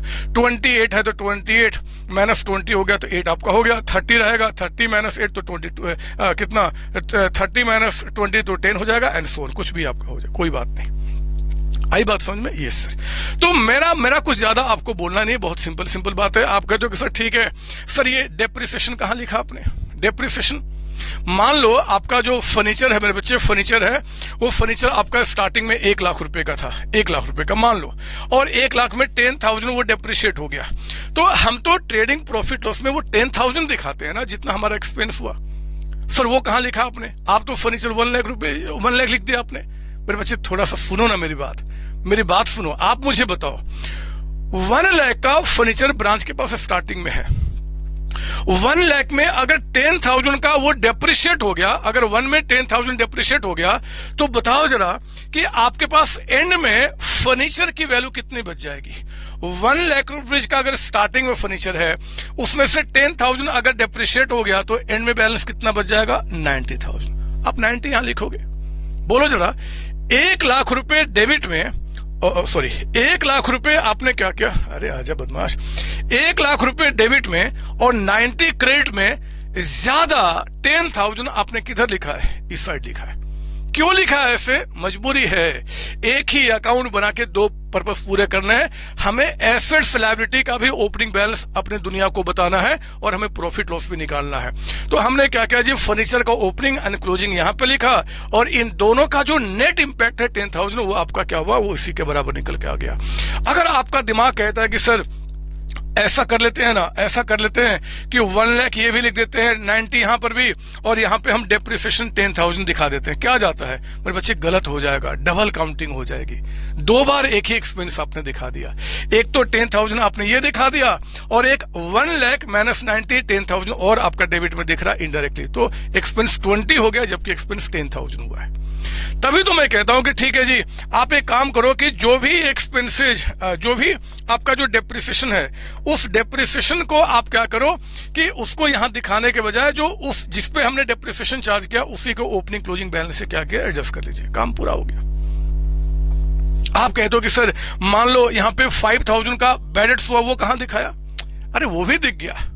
मुझे आपसे पूछना है, आप जरा मुझे बताओ कि अगर 5000 का बैड डेट्स होगा, 5000 रुपए डूब गए, ये जरा बताओ कि 6 lakhs में 580 कलेक्ट हो गया और 5000 रुपए डूब गए, तो एंड में बैलेंस 20 बचेगा क्या? 20 बचेगा क्या? नहीं सर, फिर एंड में कितना हो जाएगा? 15,000। 5 डूब गया ना। तो ये जो आपका डेटर्स, ये जो 20 दिख रहा है बच्चे, ये 20 के बजाय यहां पे कितना दिखना शुरू हो जाएगा? 15,000। बताओ जरा, यहां पे 20,000 लिखने के बजाय अगर आपने 15,000 लिखा तो कितना कम लिखा इस साइड, कितना कम लिखा डेटर्स को? 5,000। जितना कम इस साइड लिख रहा हूं यानी कि उतना ज्यादा मैं यहां पे दिखा रहा हूं। या तो क्या कीजिए, डेटर्स 20 लिखो और 5 लिखो बैड डेट्स, तो ठीक है, बट काम खराब हो जाएगा ना, क्योंकि अगर हम कहते हैं कि 20 और बैड डेट्स 5, तो मेरे बच्चे डेटर्स तो एंड में 20 रहे ही नहीं, वो तो 15 हो चुके हैं। तो हमने कहा कि ठीक है जी, ये काम करते हैं, 5 को यहां लिखने के बजाय उस 20 में से माइनस करके एंड का बैलेंस कितना दिखा दो? 15,000। जितना कम इस साइड दिखा रहे हो, जितना कम इस साइड दिखा रहे हो, उतना ज्यादा आप इधर दिखा रहे हो। 1,90,000 कितना कम दिखा रहे हो? 10, यानी कि वहां दिखा रहे हो। 20 के जगह पे 15 लिखा, कितना कम दिखा रहे हो? 5, यानी कि 5 आप यहां दिखा रहे हो। मैं तो आपको सिर्फ एक ही चीज बताना चाहता हूं कि आप इतना टेंशन मत लो, आप इतना रटने की कोशिश मत करो। मैं कुछ कसम दे रहा हूं, आप उस कसम को खा लो। क्या जी? सुनिए, जो भी एक्सपेंसेज हेड ऑफिस पे करेगा उसको तो मैं यहां पे लिखूंगा। इसके सिवाय मेरे बच्चे कोई भी एक्सपेंस और हो जाए ना, कोई भी एक्सपेंस और हो जाए, उन सारे एक्सपेंस को एसेट्स के ओपनिंग क्लोजिंग बैलेंस से एडजस्ट करूंगा। एक्सपेंसेज ब्रांच ने पे किया, कैश में से माइनस कर दो। आपके कहता है कि डेप्रिसिएशन हुआ, फर्नीचर में से माइनस कर दो। बैड डेट्स हो गया, डिस्काउंट हो गया, डेटर्स में से माइनस कर दो। आग लगी, चोरी हो गया, गुड्स लॉस्ट हो गया, स्टॉक के क्लोजिंग में से माइनस कर दो। दिखाऊंगा भी क्वेश्चन, आगे आपको निकल के आएगा मजे तरीके से। तो मैं तो फिलहाल अभी तक आपको यह प्रूफ करना चाहता हूं कि एक बार आप मुझे बताओ जरा कि अभी से ठीक 12-14 मिनट पहले आपने कहा था कि सर मैं फॉर्मेट समझ गया, क्या सच्ची में आपने वहां पे फॉर्मेट समझा था, या फिर अब आपके दिमाग में ये बातें बैठ रही है कि हाँ सर ये जो आपका ब्रांच अकाउंट बना रहे ना, अब दिमाग में थोड़ा क्लियर हो रहा है। आंखें बंद, आंखें बंद, आंखें बंद, सुनिए मेरी बात, आंखें बंद। कौन अकाउंट मेंटेन कर रहा है? Head office. किसका अकाउंट? अरे आंखें बंद करना बदमाश। कौन अकाउंट मेंटेन कर रहा है? Head office. किसका मेंटेन कर रहा है? छोटे से ब्रांच का।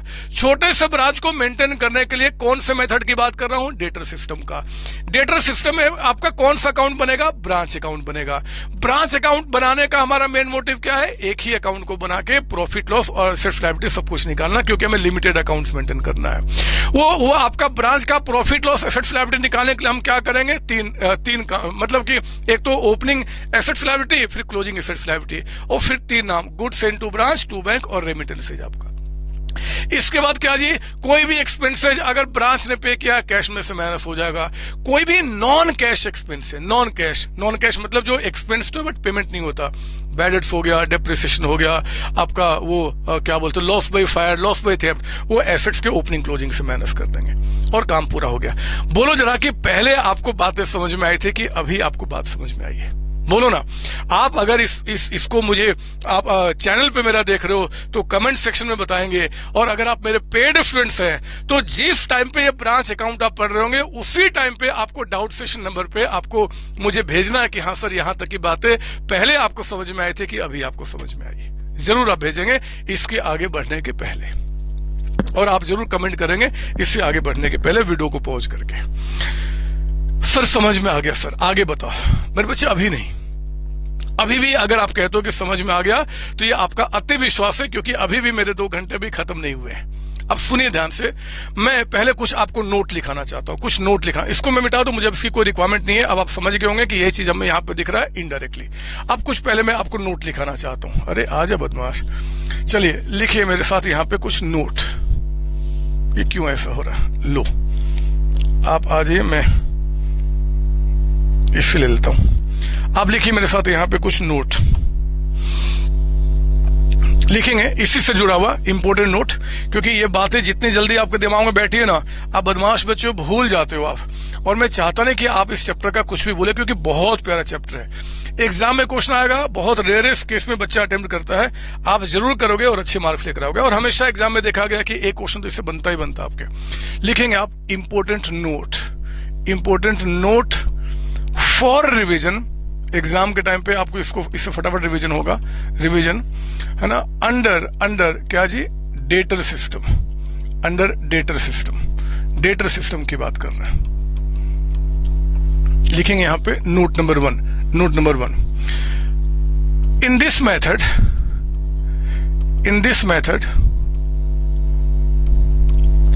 कहता है कि branch account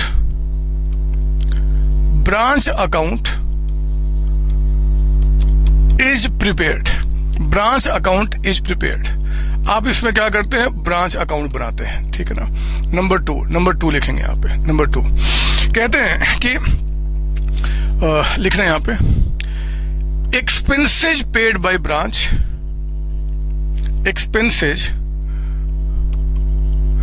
paid by branch are not shown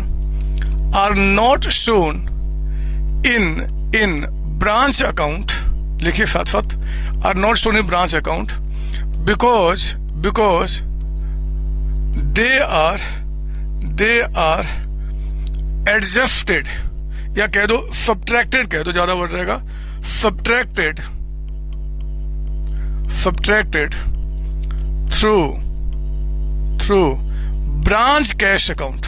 branch cash यानी कि जो ब्रांच के पास कैश है ना बच्चे, उस ब्रांच कैश से हम क्या कर देंगे, उसको सब्ट्रैक्ट कर देंगे, आपका उसी से माइनस कर देंगे, है ना।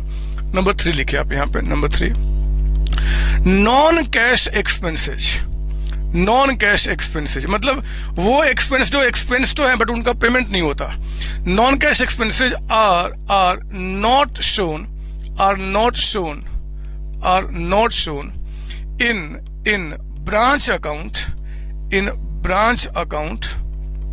account because they are adjusted through different assets account, है ना। जिस एसेट से जुड़ा हुआ है उस एसेट के ओपनिंग क्लोजिंग बैलेंस हम क्या करते हैं, माइनस कर देते हैं। फॉर एग्जाम्पल जैसे कि आपका बैड डेट्स हो गया, है ना, बैड डेट्स हो गया जो डेटर्स में से माइनस हो जाएगा। डिस्काउंट अलाउड हो गया, डिस्काउंट हो गया आपका, डिस्काउंट भी क्या करेंगे जी, डेटर्स में से माइनस आपका हो जाएगा। जैसे कि डेप्रिसिएशन हो गया, जिस एसेट पे हमने डेप्रिसिएशन चार्ज किया होगा हम उसके ओपनिंग क्लोजिंग से माइनस कर देते हैं।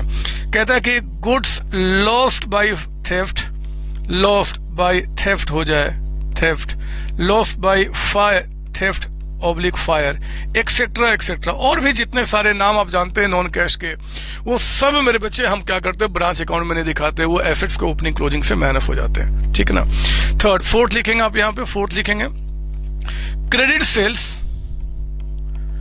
सेल्स आर ऑल्सो नॉट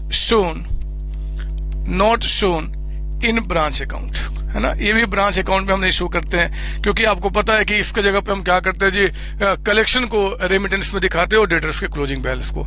कुछ बैड डेट्स डिस्काउंट है तो ऑलरेडी डेटर्स को मैं उतना कम करके दिखाते हैं एंड में आपका। कैसे अभी क्वेश्चन में सॉल्व कराऊंगा, ठीक है ना। 4 हो गया। इसके बाद मेरे बच्चे एक पॉइंट और भी आएगा, ये 4 के बाद एक पॉइंट और भी आएगा, 5वां। वो 5वां मैं थोड़ा सा देर में आपको लिखवाऊंगा। 5th पॉइंट का ना आप यहाँ पे 3 लाइन जगह छोड़ दीजिए। 5वें पॉइंट क्या है, वो आगे कॉन्सेप्ट से जुड़ा हुआ। मैं बिल्कुल नहीं चाहता कि आप कुछ भी रटे, सारी बातें अच्छी तरीके से कॉन्सेप्चुअली समझे तभी आगे बढ़े।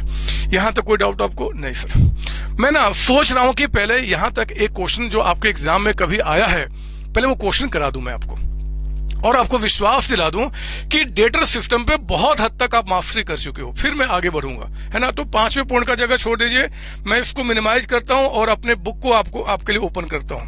ये जो मेरी बुक है ना बच्चे, आपके पास जो बुक गई होगी अगर आप मेरे पेड स्टूडेंट्स हैं तो ये बुक का मेरा ये क्वेश्चन नंबर 1 है जिसके थ्रू मैं आपको कुछ समझाऊंगा। और जो बच्चे यूट्यूब पे इसको देख रहे हैं, मैं इस वीडियो के डिस्क्रिप्शन में इस नोट्स को अपलोड कर दूंगा, आप उसको देख लेंगे, है ना। तो जिनके पास बुक है बुक से देखिए। आइए जरा मैं स्टार्ट करता हूं, यहाँ पे पढ़ेंगे मेरे साथ। हम लोग डिपेंडेंट ब्रांच की स्टडी कर रहे हैं डेटा सिस्टम के अंदर में। डेटा सिस्टम है ना जो अभी आप सिखा रहे हो, डिपेंडेंट मतलब छोटा सा ब्रांच है और इस सिस्टम में कैसे अकाउंटिंग होगा। पढ़िए ना मेरे साथ, देखो एग्जाम में क्वेश्चन क्या दिया हुआ है। Prepare branch account under data system with the following information. हमेशा आपको बताएगा कैसे सॉल्व करना है। 1 जनवरी 2025 को बिल्डिंग है, कैश है, डेटर्स है, स्टॉक है, फर्नीचर है। Goods sent to branch during the year कहता है। Expenses paid by branch, expenses paid by head office. Bad debts आपको बता रहा है, कैश सेल्स है, क्रेडिट सेल्स है, कलेक्शन फ्रॉम डेटर्स बता रहा है। फिर कहता है कि स्टॉक आपके पास एंड में 25,000 है और कहता है कि चार्ज डेप्रिसिएशन 10% ऑन फर्नीचर, है ना बच्चे। ये आपको क्या कर रहा है, ये क्वेश्चन आपको एक दिया हुआ है। आप इस क्वेश्चन को पढ़ लीजिए क्योंकि मैं इसको अब छोटा करके मैं यहीं पे सॉल्व करके आपको दिखाऊंगा। आप इसको पढ़ लीजिए क्वेश्चन। जिन बच्चों ने अभी नोट्स डाउनलोड नहीं किया है, चाहे बदमाश है, वो इसका स्क्रीनशॉट ले सकते हैं। मैं इसको बिल्कुल छोटा करूंगा ताकि सिर्फ मुझे दिखाई दे और मैं यहाँ पे सोल्यूशन स्टार्ट करूंगा। चलिए स्टार्ट कीजिए मेरे साथ। यहाँ पे आप सोल्यूशन करेंगे। आप सोल्यूशन कर रहे हैं कौन सा जी, क्वेश्चन नंबर 1 का मेरी बुकलेट से आपका, ठीक है ना। पहले मुझे बताओ रिकॉर्डिंग किसके बुक में हो रहा है। रिकॉर्डिंग किसके बुक में हो रहा है, इन the book of head office. ये कभी मत भूलना, है ना, कि ये हेड ऑफिस जो है ना बच्चे, हेड ऑफिस वो इसकी रिकॉर्डिंग कर रहा है। हेड ऑफिस अपने बुक में रिकॉर्ड मेंटेन कर रहा है। सबसे इंपॉर्टेंट बात आपका, है ना, नहीं तो फिर कॉन्सेप्ट नहीं समझ में आएगा, ठीक है। हेड ऑफिस किसके बारे में रिकॉर्ड कर रहा है, अपने छोटे से ब्रांच के बारे में। और किस सिस्टम की हम बात कर रहे हैं, कौन सा सिस्टम से हम रिकॉर्डिंग कर रहे हैं, डेटा सिस्टम। क्योंकि 3 जो सिस्टम आपको बताया ना, तीनों में अलग अलग तरीके से अकाउंटिंग होती है। तो अभी हम आपको क्या कर रहे हैं, डेटा सिस्टम से अकाउंटिंग सिखा रहे हैं। डेटा सिस्टम में मुझे बताओ कौन सा अकाउंट आपका हेड ऑफिस बनाता है, वो बनाता है ब्रांच अकाउंट। ब्रांच अकाउंट, है ना, ये आपका बनता है ब्रांच अकाउंट। ये लीजिए मैंने ब्रांच अकाउंटिंग आपके लिए रेडी कर लिया। ये रहा हमारा ब्रांच अकाउंट। मैंने आपको पहले बता दूं कि एग्जाम में जब भी क्वेश्चन आएगा ना, तो आपके एग्जाम में क्वेश्चन करने का क्या तरीका होगा। पहले तो बहुत कूल तरीके से, क्योंकि आपका कॉन्सेप्ट बहुत स्ट्रॉन्ग है। क्वेश्चन जब भी एग्जाम में आता है बहुत आसानी से उसको पढ़ो आप। हमने पढ़ लिया, क्वेश्चन पढ़ लिया हमने। पढ़ने के बाद आपने क्या किया, शुरू किया ब्रांच अकाउंट बनाना।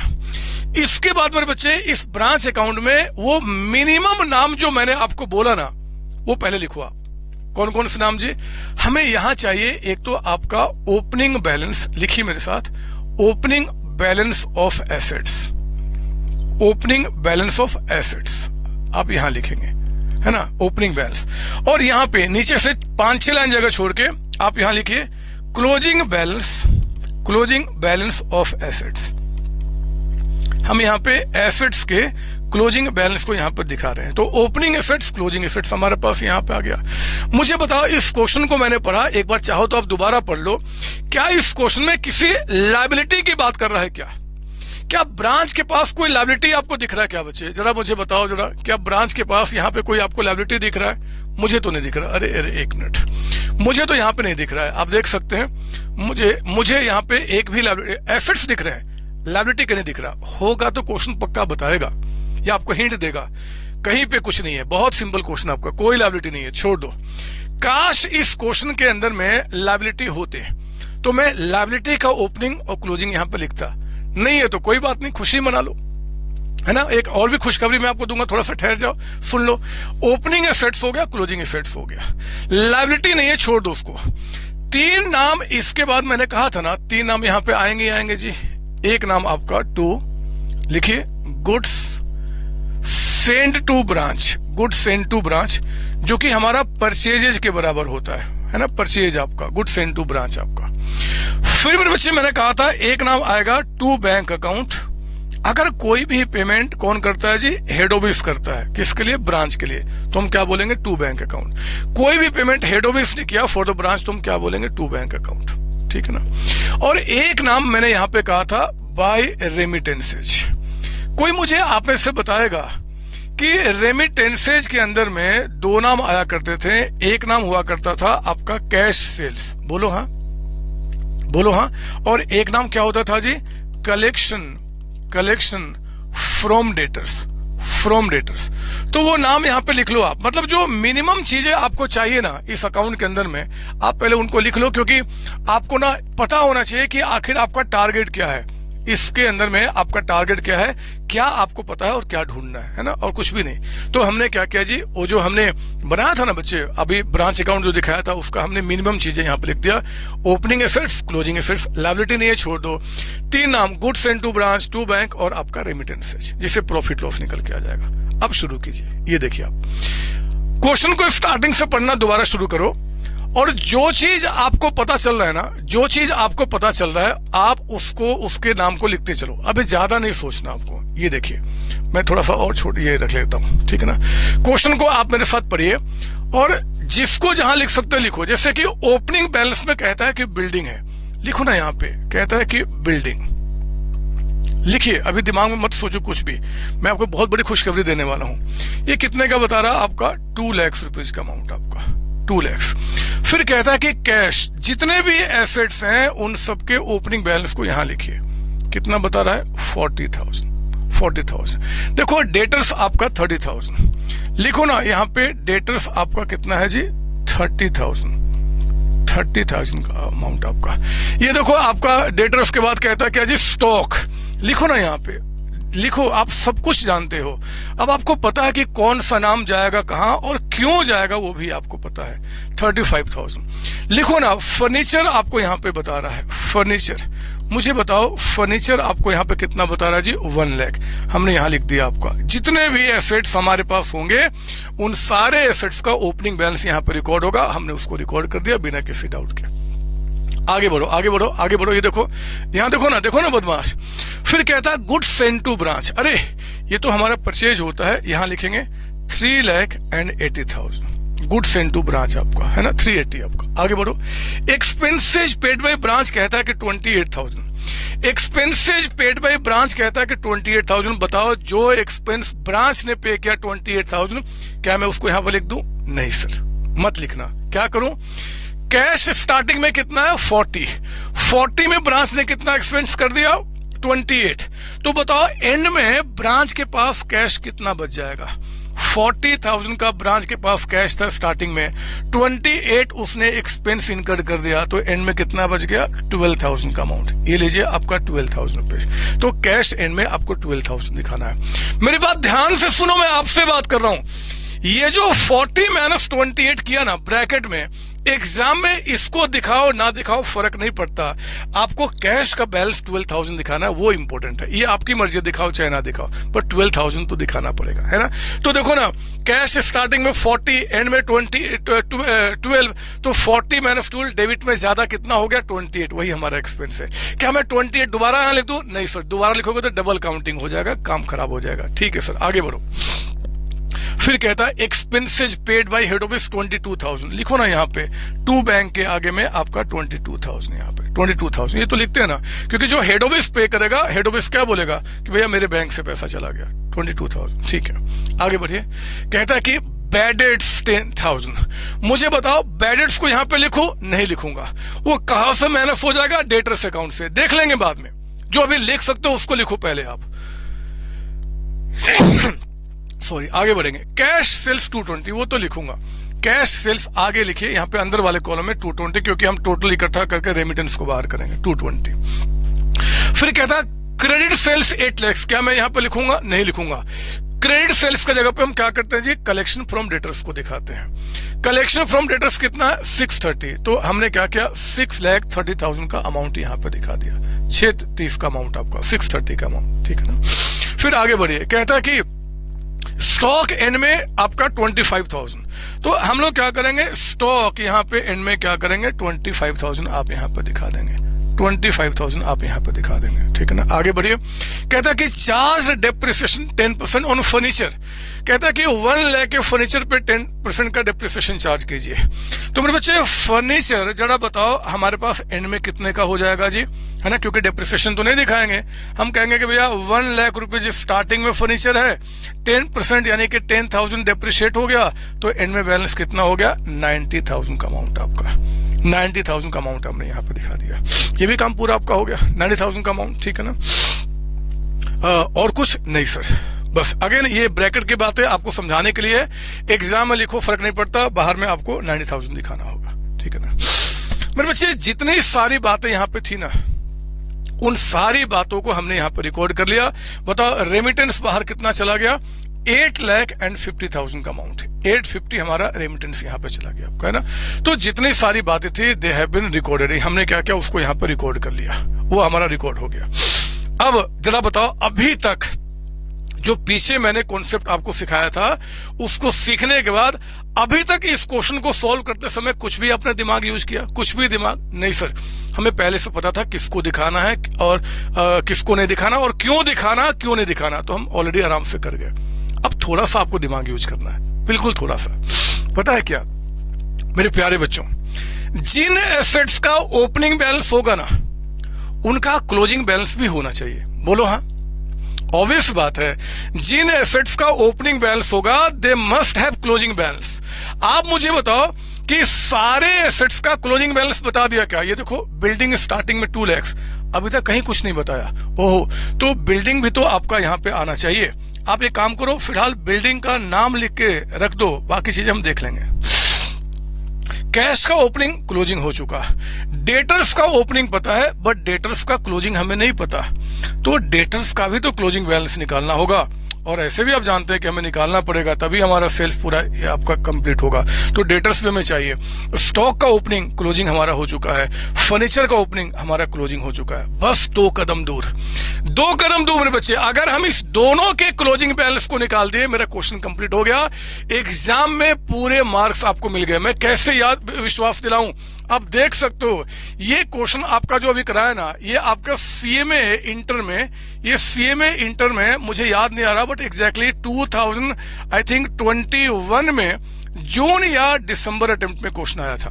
और ये क्वेश्चन था आपका उस समय कितना 10 मार्क्स का क्वेश्चन था, 10 मार्क्स में क्वेश्चन आपका आया था। सच बोला, एक बार चेक कर लेना, मुझे एग्जैक्ट डेट याद नहीं आ रहा बट ये क्वेश्चन ऐसा थोड़ा सा मैंने चेंज किया थोड़ा और ट्रिकी बनाने के लिए, मतलब इससे भी सिंपल क्वेश्चन आया था। एनीवे आइए यहाँ पे हमें क्या करना है, बस अभी 2 का बैलेंस ढूंढना है। पहले मैं बिल्डिंग का बैलेंस निकालता हूँ। बिल्डिंग का ये देखो आप, बिल्डिंग स्टार्टिंग में कितने का, 2 लाख का, स्टार्टिंग में कितने का, 2 लाख का।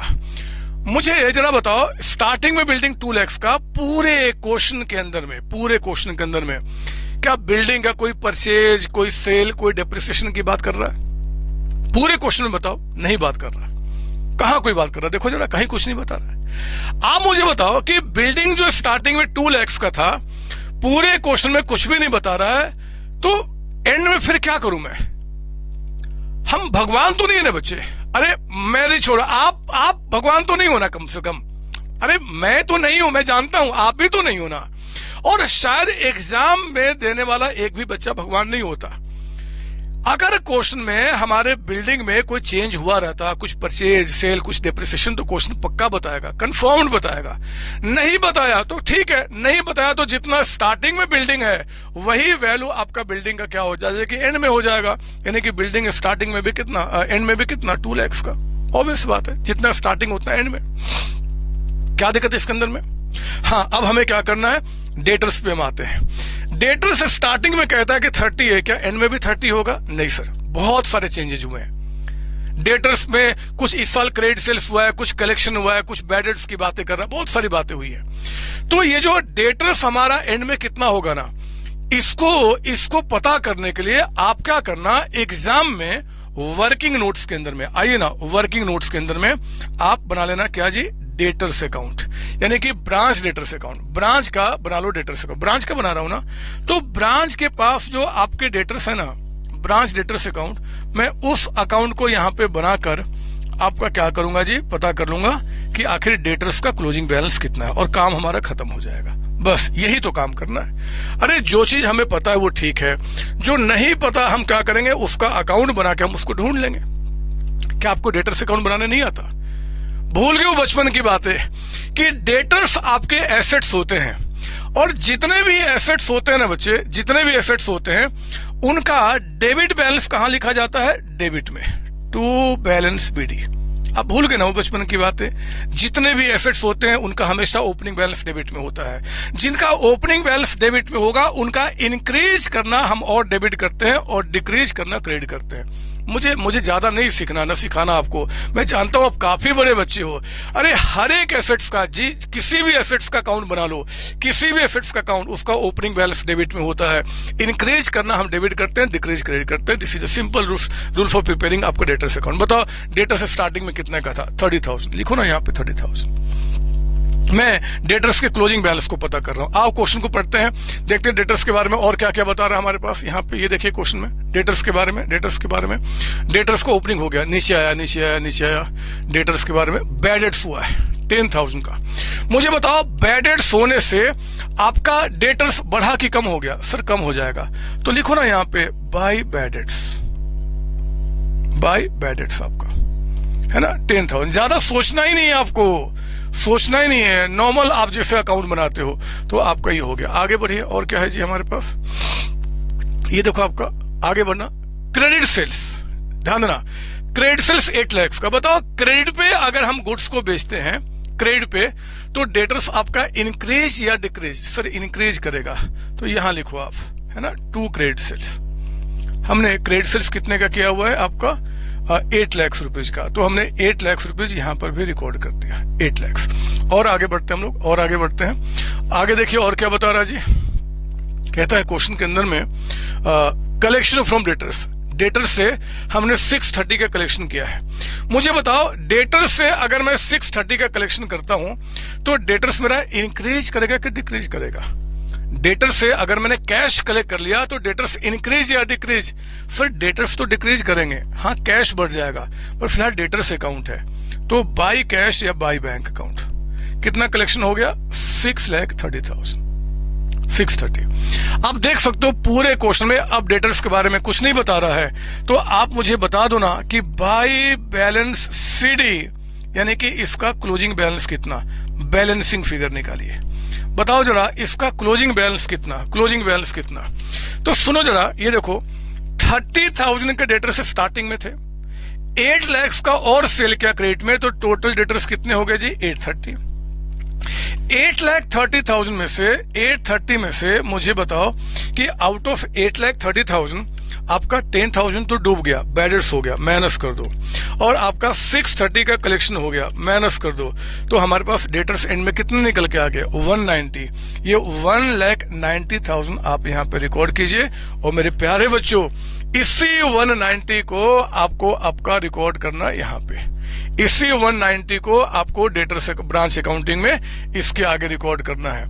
हमें 190 का जो डेटर्स आपका एंड में है ये हमें नहीं पता था, क्वेश्चन हमें नहीं बताया था।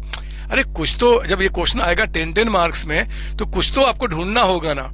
आपको जो बताया वही फॉलो कीजिए। स्टार्टिंग में आप फॉर्मेट बनाओ, जो मिनिमम चीजें हैं उसको आप लिख दो, फिर अपने आप पता चले क्या निकालना है क्या नहीं निकालना है, उसको निकालो, काम पूरा हो गया। इसको क्लोज कीजिए और बताओ जरा आपका प्रॉफिट लॉस क्या निकल के आ रहा है। यहाँ पे अगर बैलेंसिंग फिगर आएगा तो प्रॉफिट आएगा, तो प्रॉफिट एट ब्रांच, और अगर उधर आ जाता तो लॉस आ जाता है ना बैलेंसिंग फिगर। मैं जानता हूं कि डेबिट में ही बैलेंस आएगा, तो जरा बताओ तो कितना निकल के आ रहा है? 190 प्लस 2 लाख प्लस 90,000। एक मिनट, इन सबको ऐड कीजिए ना। 850 स्टार्टिंग से, plus 12,000 plus 25,000 plus 90,000 plus 2 lakh और प्लस 190, तो इधर आ गया आपका 13,67,000। इधर भी आपका 13,67,000 होना चाहिए। माइनस कीजिए इसमें से क्या जी, इन सबको 240, 270, 3,05,000, 4,05,000 पहले, 4,05,000, फिर माइनस कीजिए 380, फिर माइनस कीजिए आपका 22,000, तो वी आर गेटिंग 5,60,000। ये 560 आपका यहाँ पे प्रॉफिट निकल के आ गया। क्वेश्चन कंप्लीट हो गया, पूरे 10 मार्क्स एग्जाम के आपको यहाँ पे मिल गए। आप प्लीज इसकी कॉपी कीजिए। मैं चाहता हूं कि आप ना एक्चुअली में फील करें कि आप कितने कॉन्फिडेंट हो चुके हैं। In the books of head office debtor system branch account बना रहे हैं। मैं थोड़ी देर के लिए किनारे हो जाता हूं ताकि वीडियो को पॉज करके आप लिख सके। अगर आप बदमाश बच्चे हैं और साथ साथ मेरे नहीं लिख रहे हैं तो, जबकि आपकी आदत होनी चाहिए मेरे साथ साथ लिखने की, क्योंकि हम बड़े बच्चे, हम प्रोफेशनल बच्चे हैं। एंड प्रोफेशनल बच्चे ऐसे ही चलते हैं, साथ साथ काम करते हैं, 10-10 काम एक साथ। थोड़ी हैंडराइटिंग मेरी गंदी है, बट एनीवे कॉन्सेप्ट उतने ही बेहतरीन है। कोई डाउट इसके अंदर में? नहीं सर। अब मैं आपसे पूछता हूं एक बार फिर से, मैंने 2 बार आपसे पूछा ना कि आपको समझ में आया कि नहीं आया। अगर आप मुझे अब बोल सकते हैं कि सर जो पिछली बार आपने जो पूछा था ना फर्स्ट टाइम, उससे ज्यादा अच्छी तरीके से सेकंड टाइम समझ में आया था, लेकिन उससे भी ज्यादा अच्छी तरीके से अब समझ में आया, क्योंकि प्रत्यक्ष रूप से हमने देख लिया कि ब्रांच अकाउंट बनाते समय मतलब कि हमें क्या करना है और कैसे प्रॉफिट निकल के आएगा, और सारे कॉन्सेप्ट को समझते हुए। यहां तो कोई डाउट मेरे बच्चे? नहीं सर। तो प्लीज कॉपी कर लिया आपने। आ गई बात समझ में? बोलो हाँ। अरे बात समझ में आ गई। आपको पढ़ाना बहुत टफ है, आप नहीं जानते कि मेरी कितनी एनर्जी कंज्यूम होती है। थोड़ा सा ये शंकर भगवान ने मुझे दिया था कि कभी जब थक जाओ आप पढ़ाते समय, तो आप एक घूंट पी लेना, आपको बहुत सारी एनर्जी आ जाएगी, और उसी एनर्जी से मैं आपको पढ़ाना शुरू करूंगा। अरे आई बात समझ में? हाँ या ना बताओ ना बदमाश। ये सर समझ में आ गई। मैं बोलता हूं कि अभी भी समझ में नहीं आई, अभी भी नहीं। मेरे 2 घंटे भी खत्म नहीं हुए, अभी भी आपको समझ में नहीं आई बच्चे। मैं ये क्वेश्चन को दोबारा सॉल्व करूंगा वो बचपन वाले तरीके से, वो बचपन वाला तरीका, वो बचपन में वो ट्रेडिंग प्रॉफिट लॉस अकाउंट मैं दिखाऊंगा। अगर उस ट्रेडिंग प्रॉफिट लॉस अकाउंट को बनाकर भी if we are getting the same amount of profit, तब जाके हमारी बात पूरी तरीके से दिमाग में बैठेगी, कॉन्सेप्ट क्लियर होगा कि हाँ अब मुझे सारी बातें समझ में आई। तो मैं इसी बात को प्रूफ करने के लिए और मैं आपको बताने के लिए कि आज जो मैंने बोला था स्टार्टिंग में वो सत्य होने वाला है, आपके दिमाग में सारे कॉन्सेप्ट बैठने वाले हैं, इसी बात को मैं आपको क्या करता हूं जी, अब यहां पे सॉल्व करूंगा। याद है मैंने बोला था कि आप ऐसे लेना, इस पेज पे काम करना, इस पे आप कुछ कराऊंगा। अब आप यहां पे मेरे साथ काम करेंगे और एक जबरदस्त खुशखबरी आपको दूंगा क्लास के एंड होते होते, मतलब आप हैरान हो जाओगे ऐसा कैसे हो सकता है। अभी नहीं, थोड़ी देर बाद। पहले आइए आप यहाँ पे अपने दूसरे पेज पे आ जाओ, दूसरे पेज पे, और लिखो ना यहाँ पे आपका प्रूफ। मैं आपको यहाँ पे क्या करने वाला हूं, प्रूफ करने वाला हूं, प्रूफ करने वाला हूं। क्या जी, मैं आपके लिए बनाऊंगा यहाँ पे ब्रांच, आइए, branch trading and profit loss account. Sir छोड़ दो ना, नहीं बच्चे, अभी आपको एक ऐसी खुशखबरी दूंगा ना कि आप हैरान हो जाओगे कि ऐसा कैसे हो सकता है। Branch trading account and profit loss account.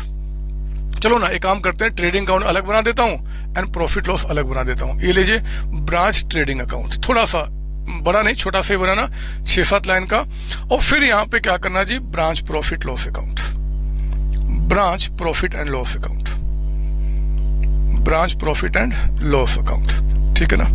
अगर ये branch trading profit loss account यानी कि बचपन में जो काम क्या करते थे, अगर इससे भी हमारा सेम प्रॉफिट आ जाना बच्चे, तो हम तो श्योर हो जाएंगे यार तब तो मेरा सब कुछ ठीक है। देखो ना कैसे, बताओ ट्रेडिंग अकाउंट में आप क्या लिखते हो, यहाँ पे यहाँ लिखते हो 2 ओपनिंग स्टॉक, याद है ना, पढ़ा ना फाइनल अकाउंट आप लोगों ने, ओपनिंग स्टॉक आपका यहाँ पे, ठीक है ना। 2 यहाँ क्या लिखते हैं, परचेज, बस परचेज के नाम को चेंज करूंगा क्योंकि मुझे पता है कि ब्रांच अकाउंटिंग परचेज को हम क्या बोलते हैं, गुड्स सेंड टू ब्रांच। तो परचेजेज ना बोल के आप यहाँ क्या बोलिए, 2 गुड्स सेंड टू ब्रांच। ऐसे आप जानते हैं कि गुड्स सेंड टू ब्रांच यहाँ पे किसको बोला जा रहा है, परचेजेज को। आपका कॉन्सेप्ट बिल्कुल क्लियर है। यहाँ पे हम क्या बोलेंगे जी, बाय सेल्स, और सेल्स हमारा क्या रिकॉर्ड होता है, कैश, और दूसरा आपका क्रेडिट, बिल्कुल वही काम जो बचपन में क्या करते थे। और यहाँ पे हम क्या बोलेंगे, by closing stock, by closing stock. अगर हमारा यहाँ पे आपका बैलेंसिंग फिगर डेबिट में आएगा तो हम क्या बोल देंगे, ग्रॉस प्रॉफिट, हम क्या बोल देंगे, ग्रॉस प्रॉफिट। और इसी ग्रॉस प्रॉफिट को हम यहाँ पे लेकर आते हैं बाय ग्रॉस प्रॉफिट, और इस ग्रॉस प्रॉफिट में जितने भी एक्सपेंसेज ब्रांच के हैं उन सबको माइनस करेंगे। मुझे बताओ ब्रांच के जो एक्सपेंसेज हैं वो क्या क्या हो सकते हैं जी, या तो एक्सपेंसेज, लिखिए यहाँ पे expenses paid by head office होगा, पेड बाय आपका हेड ऑफिस होगा, या फिर एक्सपेंसेज लिखो ना यहाँ पे, या तो एक्सपेंसेज आपका पेड बाय ब्रांच होगा, पेड बाय ब्रांच होगा, एक्सपेंसेज पेड बाय ब्रांच होगा, है ना, या फिर 2 नॉन कैश एक्सपेंसेज, है ना, नॉन कैश एक्सपेंसेज लिख देता हूं यहाँ पे, नॉन कैश एक्सपेंसेज। क्या आप में से कोई बच्चा मुझे बताएगा कि इस क्वेश्चन के अंदर में नॉन कैश एक्सपेंस कौन कौन से थे? क्या आप में से कोई बच्चा मुझे बताएगा इस क्वेश्चन के अंदर में नॉन कैश एक्सपेंसेज क्या क्या थे? ये देखो आप यहाँ पे, नॉन कैश मतलब कि जो एक्सपेंस है बट हम पेमेंट किसी को नहीं करते हैं। एक तो बैड डेट्स था जी, एक था हमारा बैड डेट्स, है ना, उसके बाद एक था आपका डेप्रिसिएशन, यही था ना बच्चे, एक बैडेट्स है और डेप्रिसिएशन, और तो कोई नॉन कैश नहीं दिख रहा। ये एक्सपेंस है, ब्रांच ने पे किया, हेड ऑफिस उसको लिख दिया। नॉन कैश में एक बैडेट्स है और दूसरा आपका क्या है, डेप्रिसिएशन। तो लिखो ना बैडेट्स एंड डेप्रिसिएशन आपका, यहाँ पे आपका क्या जी, बैडेट्स एंड डेप्रिसिएशन। तो नॉन कैश में हमने क्या बोल दिया, एक आपका है बैडेट्स और एक आपका डेप्रिसिएशन। आप बिलीव नहीं करोगे, आज इतनी बड़ी खुशी मैं आपको देने वाला हूं ना कि आज के बाद तो कोई भी एग्जाम का क्वेश्चन आएगा ना किसी भी चैप्टर का, आप इसी तरीके से सॉल्व करके आ जाओगे, देख लेना।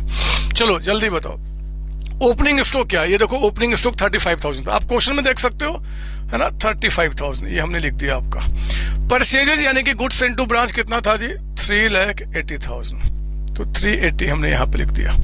फिर आप जरा बताओ सेल्स में कैश सेल्स कितना था, 220, ये 2,20,000 का यहाँ पे कैश सेल्स आपका हो गया। अच्छा क्रेडिट सेल्स कितना था, कलेक्शन नहीं, क्रेडिट सेल्स बताइए कितना था, क्रेडिट सेल्स ये देखिए आप क्वेश्चन में देख लो ना अपना, 8 लाख का अमाउंट था, 8 लाख क्रेडिट सेल्स, तो 8 लाख हमने यहाँ पे लिखा। मैं तो बिल्कुल वही ट्रेडिंग प्रॉफिट लॉस बना रहा हूँ जो बचपन से सीखा है, यानी कि 10,20,000 ये सेल्स आ गया बाहर में हमारा। अच्छा क्लोजिंग स्टॉक कितना हमारा है, क्लोजिंग स्टॉक 25,000, तो ये क्लोजिंग स्टॉक आपका यहाँ पे 25,000 हो गया। बताओ ग्रॉस प्रॉफिट कितना, बोलो ना। यहाँ पे आपका आ गया जी इस साइड में 10,45,000।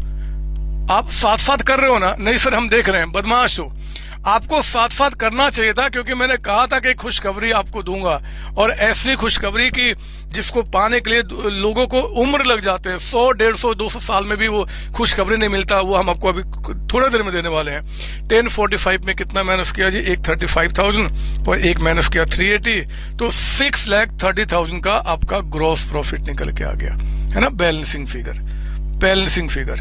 यही ग्रॉस प्रॉफिट 630 को हम यहाँ पे रिकॉर्ड करते हैं, 6,30,000, और इस 630 में माइनस करो ना, हेड ऑफिस ने कितना पे किया था, मैंने अमाउंट लिखना भूल गया, एक्सपेंस से जो हेड ऑफिस ने पे किया था वो तो 22 था।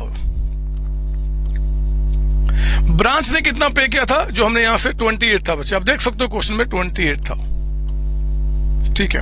अब बैडेट्स हमारा कितना था, वो 10,000 था आपका, 10,000, और डेप्रिसिएशन भी कितना था, 10,000 आपका, 10,000। तो आपने 630 में इनको माइनस करो, जरा बताओ आपका नेट प्रॉफिट कितना निकल के आ रहा है, नेट प्रॉफिट आपका कितना निकल के आ रहा है, जरा बताओ। 630 में 22 माइनस किया, हमने माइनस किया 28,000 और हमने माइनस किया 20,000, we are getting net profit of 5,60,000, 560, ये देखो आप, यहां भी नेट प्रॉफिट कितना, 560, यहां भी नेट प्रॉफिट कितना, 560। We are getting the exact amount of profit which we have calculated under debtor system आपका। Now we can say, now I can say कि yes my student, यानी कि I'm talking about you, you have understand the full concept of branch accounting, full concept of branch accounting. क्योंकि मेरे बच्चे जो चीज यहां पे आ रहा है, देखो वही प्रॉफिट हमने वो बचपन वाले तरीके से ट्रेडिंग प्रॉफिट लॉस अकाउंट बना के भी we are getting the same thing आपका, देख सकते हो आप, देख सकते हो। तो ये हो गया ना, फिर काम तो पूरा हो गया। सर आप एक खुशखबरी हमें देने वाले थे, वो बताओ क्या है, सुनो फिर खुशखबरी क्या है, मैं आपको देता हूं।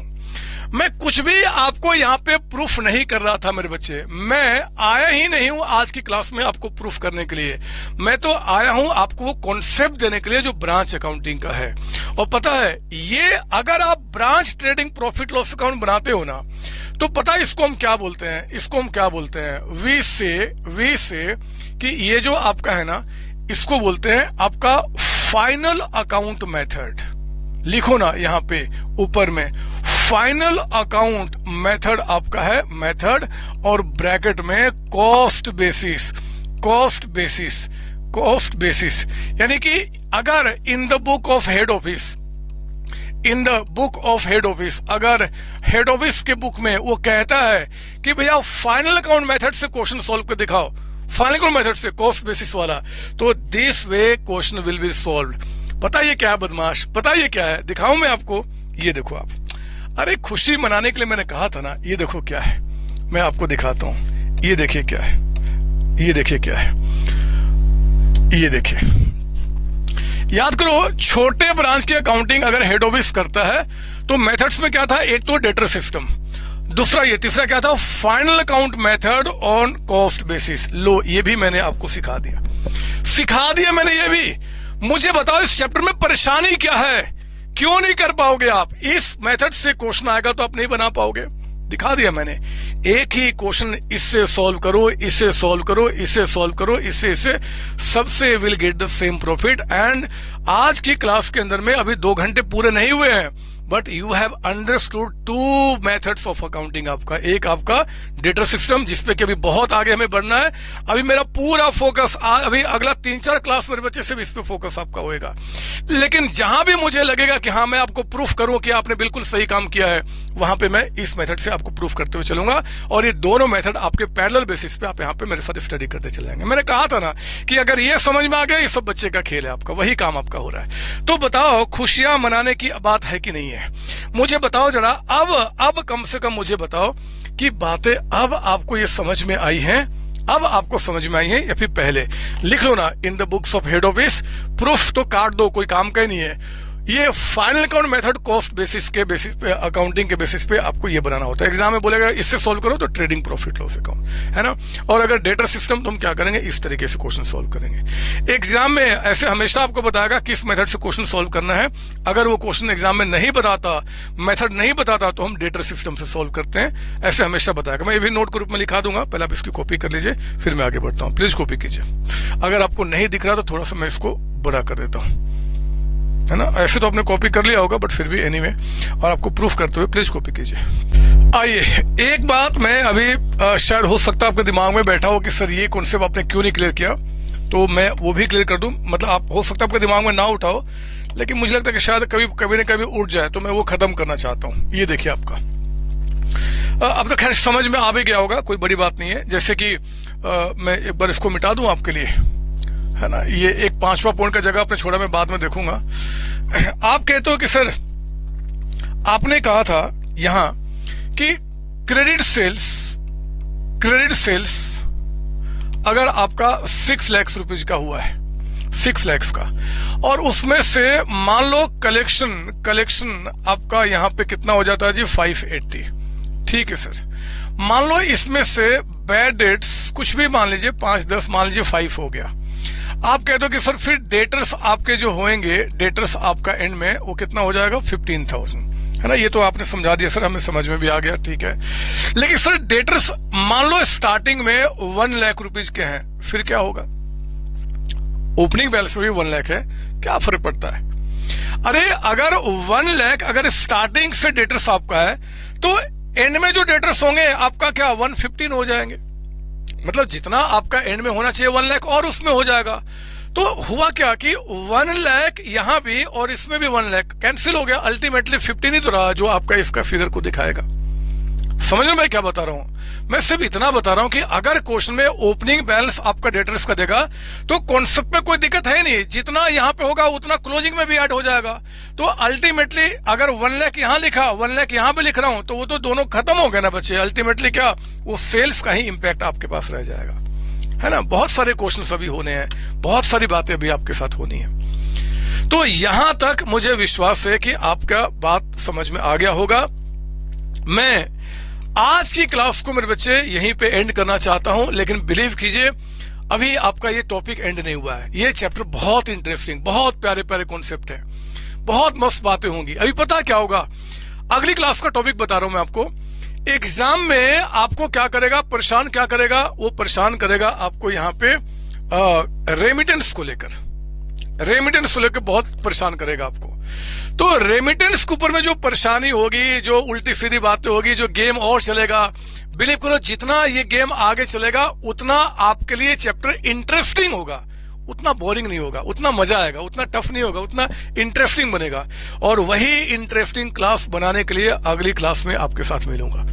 आज की क्लास में बच्चे मैं यहीं पर रोकता हूं, नेक्स्ट टाइम मिलता हूं। इसके आगे बहुत सारी कहानी आपके साथ कहने के लिए, बहुत सारे खेल खेलने के लिए। अब सारे प्यारे बच्चों को बाय बाय टाटा, मिलता हूं नेक्स्ट क्लास में इसके आगे कंटिन्यू करने के लिए। थैंक यू बच्चों, थैंक यू जी।